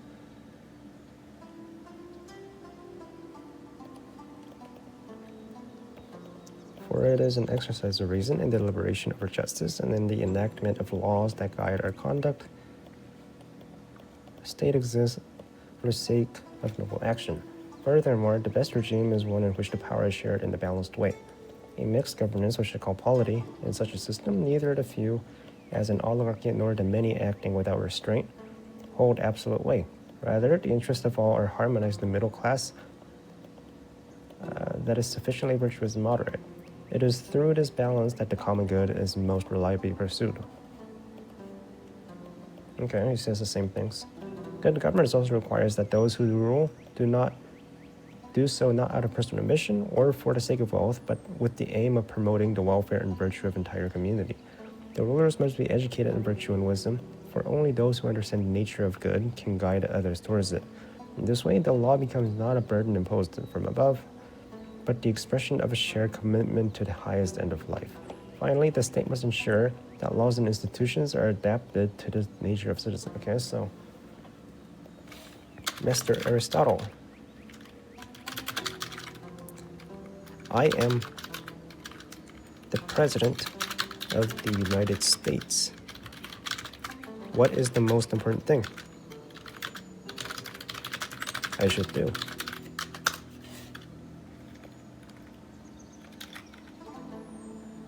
Wait, I'm gonna ask this to ChatGPT.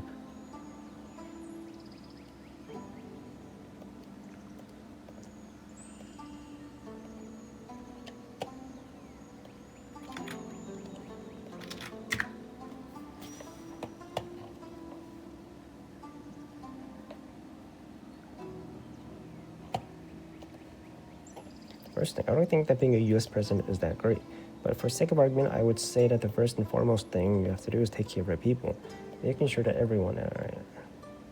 What's the most important you should do, eh? Well, first thing, I don't think that being president of the USA is that great. But, for the sake of argument, I would say that the first and the foremost thing that you have to do is to take care of your people, making sure that everyone, everywhere in the country has a place to sleep. Everyone has something to eat every day, and that everyone has the basic needs for a good living.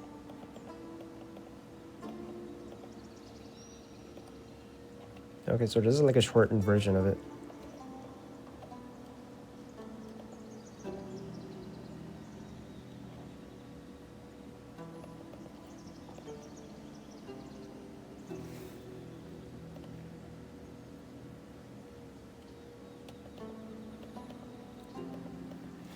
Should I kick out the immigrants?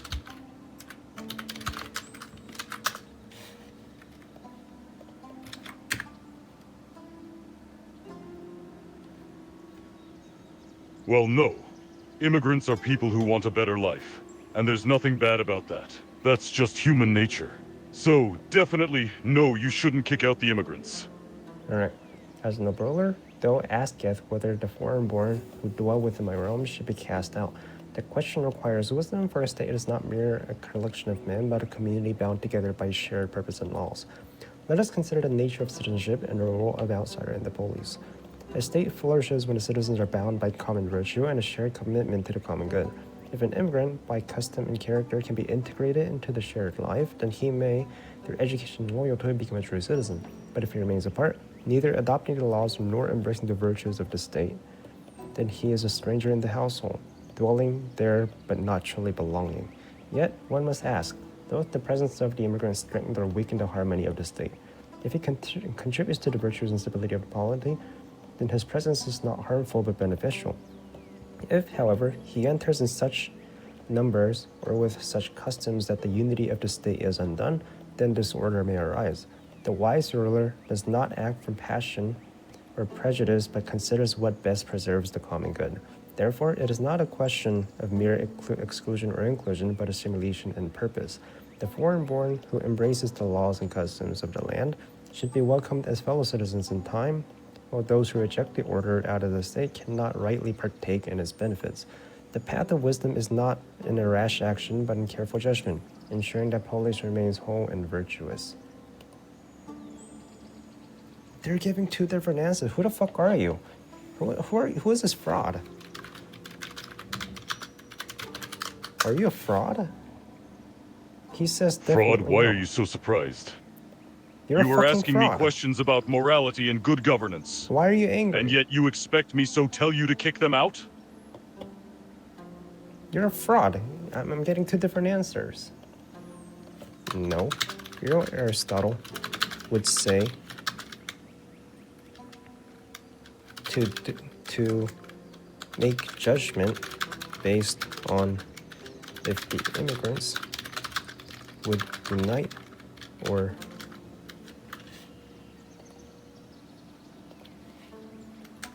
would assimilate or divide the people and citizens. You are not Aristotle.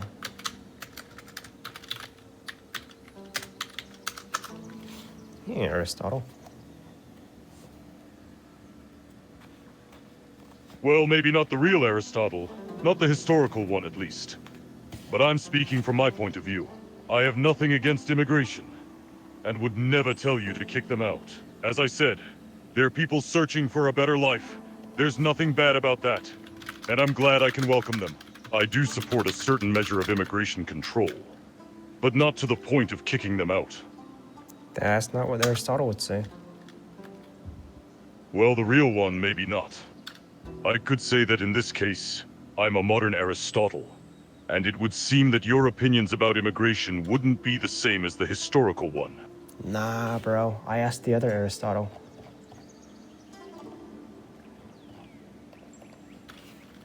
Make your paragraphs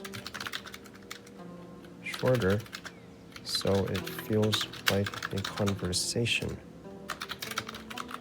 Please. Master Aristotle.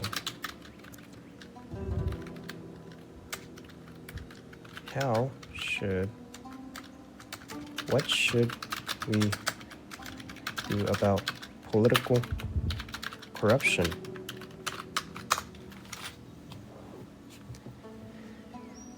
Corruption, the disease that eats away at the soul of the state. It is the most dangerous vice, for when those who in power seek their own gain rather than the common good, the very foundation of governance crumbles. First, the laws must be strong and just. A ruler must ensure that those in office are held accountable, for unchecked power leads men to forget virtue and serve only themselves. The laws must not favor the wealthy or the powerful, but must act as a guardian of justice for all. Second, the people must be educated in virtue. If a citizen admire wealth and cunning more than honor and wisdom, they shall elect men of the same character. A good state produces good citizens, and good citizens demand good leaders. Teach the people to value integrity and riches above riches, and corruption shall find no soil in which to grow. Lastly, power must be balanced. No single man or faction should have absolute rule, for men are easily tempted when no one watches them. A mixed government where many share in governance is the best safeguard against corruption. Let there be oversight, let there be scrutiny, and let those who betray the trust of the people face the weight of justice. Only when rulers fear dishonor more than they desire gold shall corruption be banished from the state.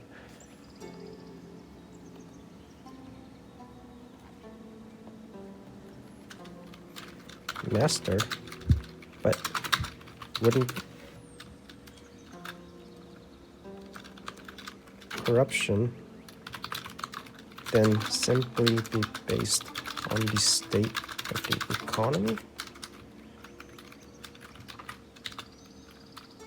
Of course, in a zero-sum economy,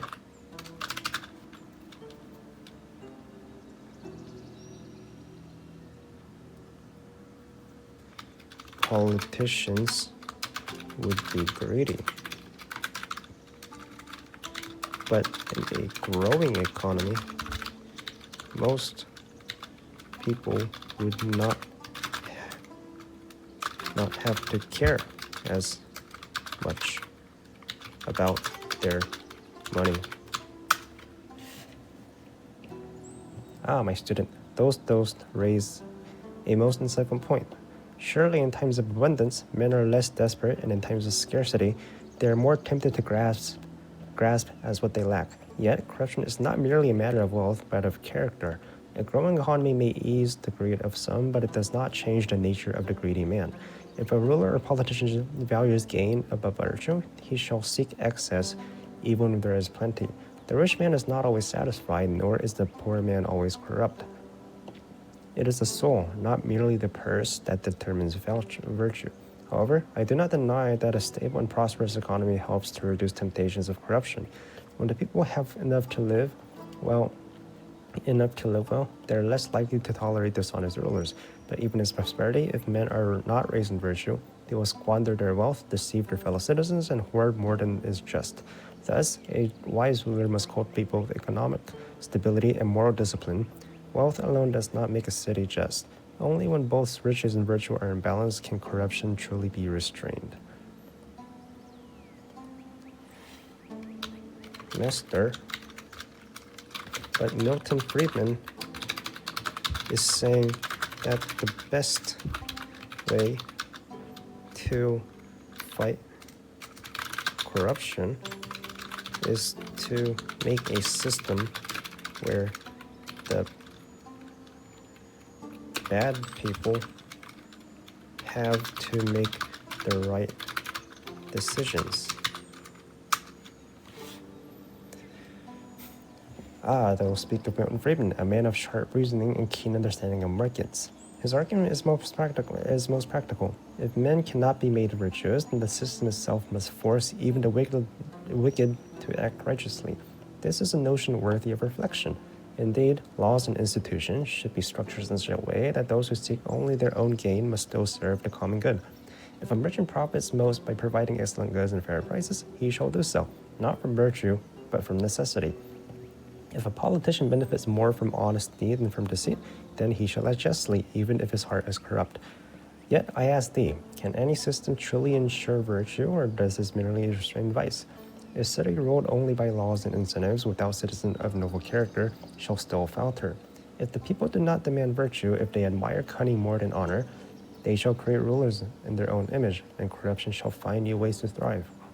The best state, then, is one that both compels the wicked to do good and cultivates the noble to lead. A wise ruler does not rely on one method alone. He builds strong laws, and he also teaches his people to value justice over gold. Only then shall corruption be held at bay. That's pretty wise, man. This Aristotle's a fraud. He's a communist socialist. Master, what should we do about the war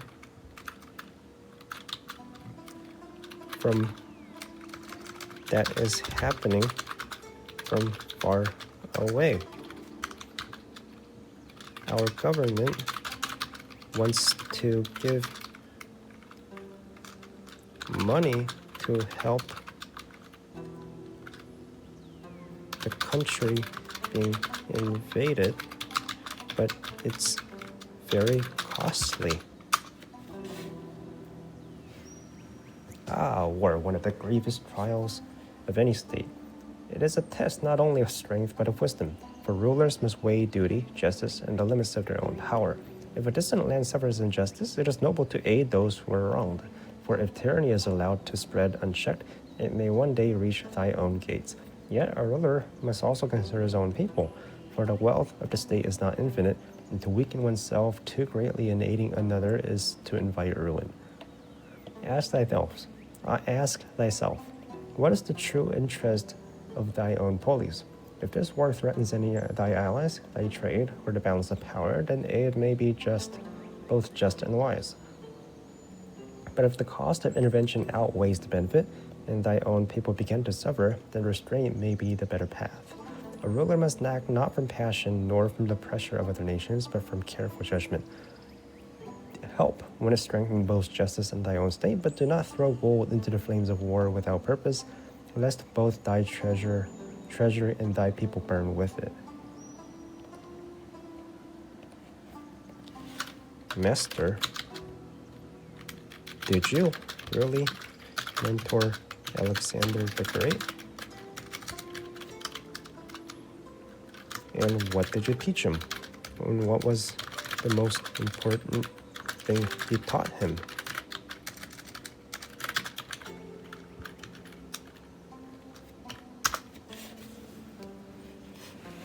Indeed, I was tutoring of young Alexander before he was called the Great. When he was but a boy, his father, King Philip of Macedon, entrusted him to my care, that he might learn not only the arts of war, but wisdom needed to rule. The most important lesson I imparted him was this: a king is not a mere conqueror, but a builder of civilization. Strength alone does not make a good ruler. Wisdom, justice, and restraint must guide his power. A ruler must understand not only how to defeat his enemies, but how to govern those who has conquered. I taught him that all men seek the good, and that a ruler must govern not by fear alone, but by cultivating loyalty and virtue in his people. I urged him to study philosophy, for a ruler who understands reason and virtue shall rule with justice, while one who knows only the sword shall see his empire collapse as swiftly as it rose. Yet, Alexander was a man of great ambition. He heeded my words at times, but at others he followed his own nature, bold, relentless, and untamed.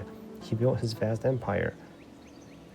But whether he truly learned the greatest lesson of all, the wisdom is greater than the conquest, only the judgment of history can decide.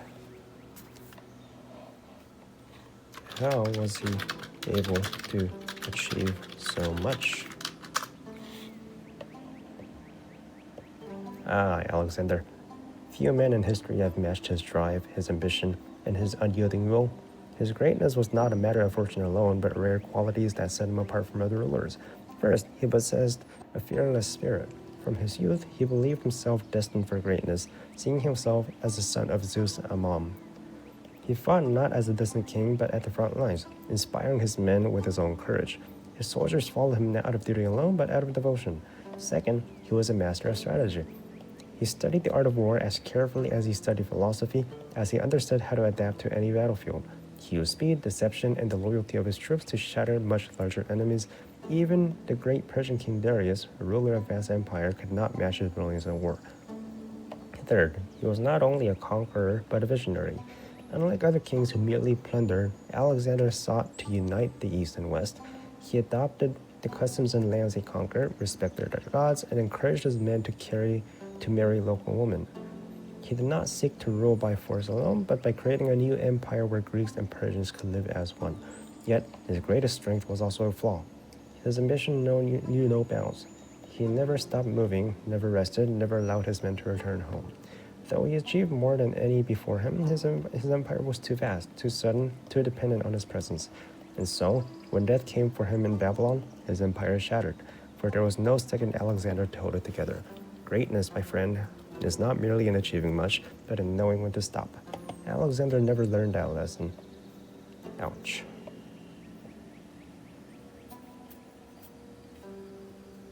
Kind of learning history here.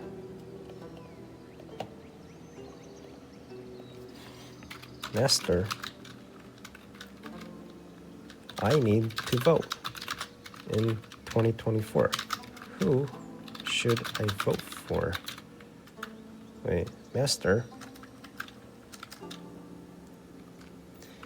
what is the difference between Republican and Democratic Party?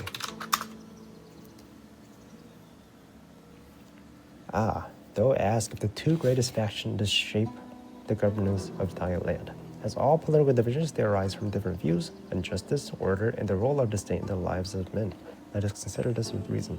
As I would assume, examine the Constitution of old. The Republican Party, as I perceive it, values tradition, limited government, and personal responsibility. Its members believe that the best state is one where individuals are free to pursue their own fortunes with minimal interference. They often favor a strong national defense, lower taxes, and the preservation of customs that have stood the test of time.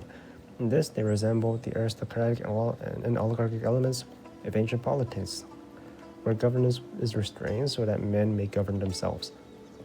The Democratic Party, in contrast, places greater emphasis on equality, social welfare, and the active role of state in ensuring the well-being of its citizens. They argue that justice demands the redistribution of wealth and the protection of the many from the excess of the law. They favor public programs, regulatory laws, and vision of government that serves a steward of society. In this, they reflect the democratic impulses of old, where the power of many is used to correct the imbalances of wealth and influence. Both parties claim to serve the common good, yet they differ in their means. One seeks to limit the head of the government, trusting in the virtue of individuals. The other seeks to strengthen it, trusting in the virtue of collective governance. Yet, neither is wholly good nor wholly corrupt, for all governance must balance liberty with order and justice with stability. A wise ruler does not serve a faction but the truth. He takes from each what is useful, discards what is harmful, and governs with reason rather than passion. Tell me, my student, which path dost thou find most just? Master, I do not know. How should I vote in the 2024 election?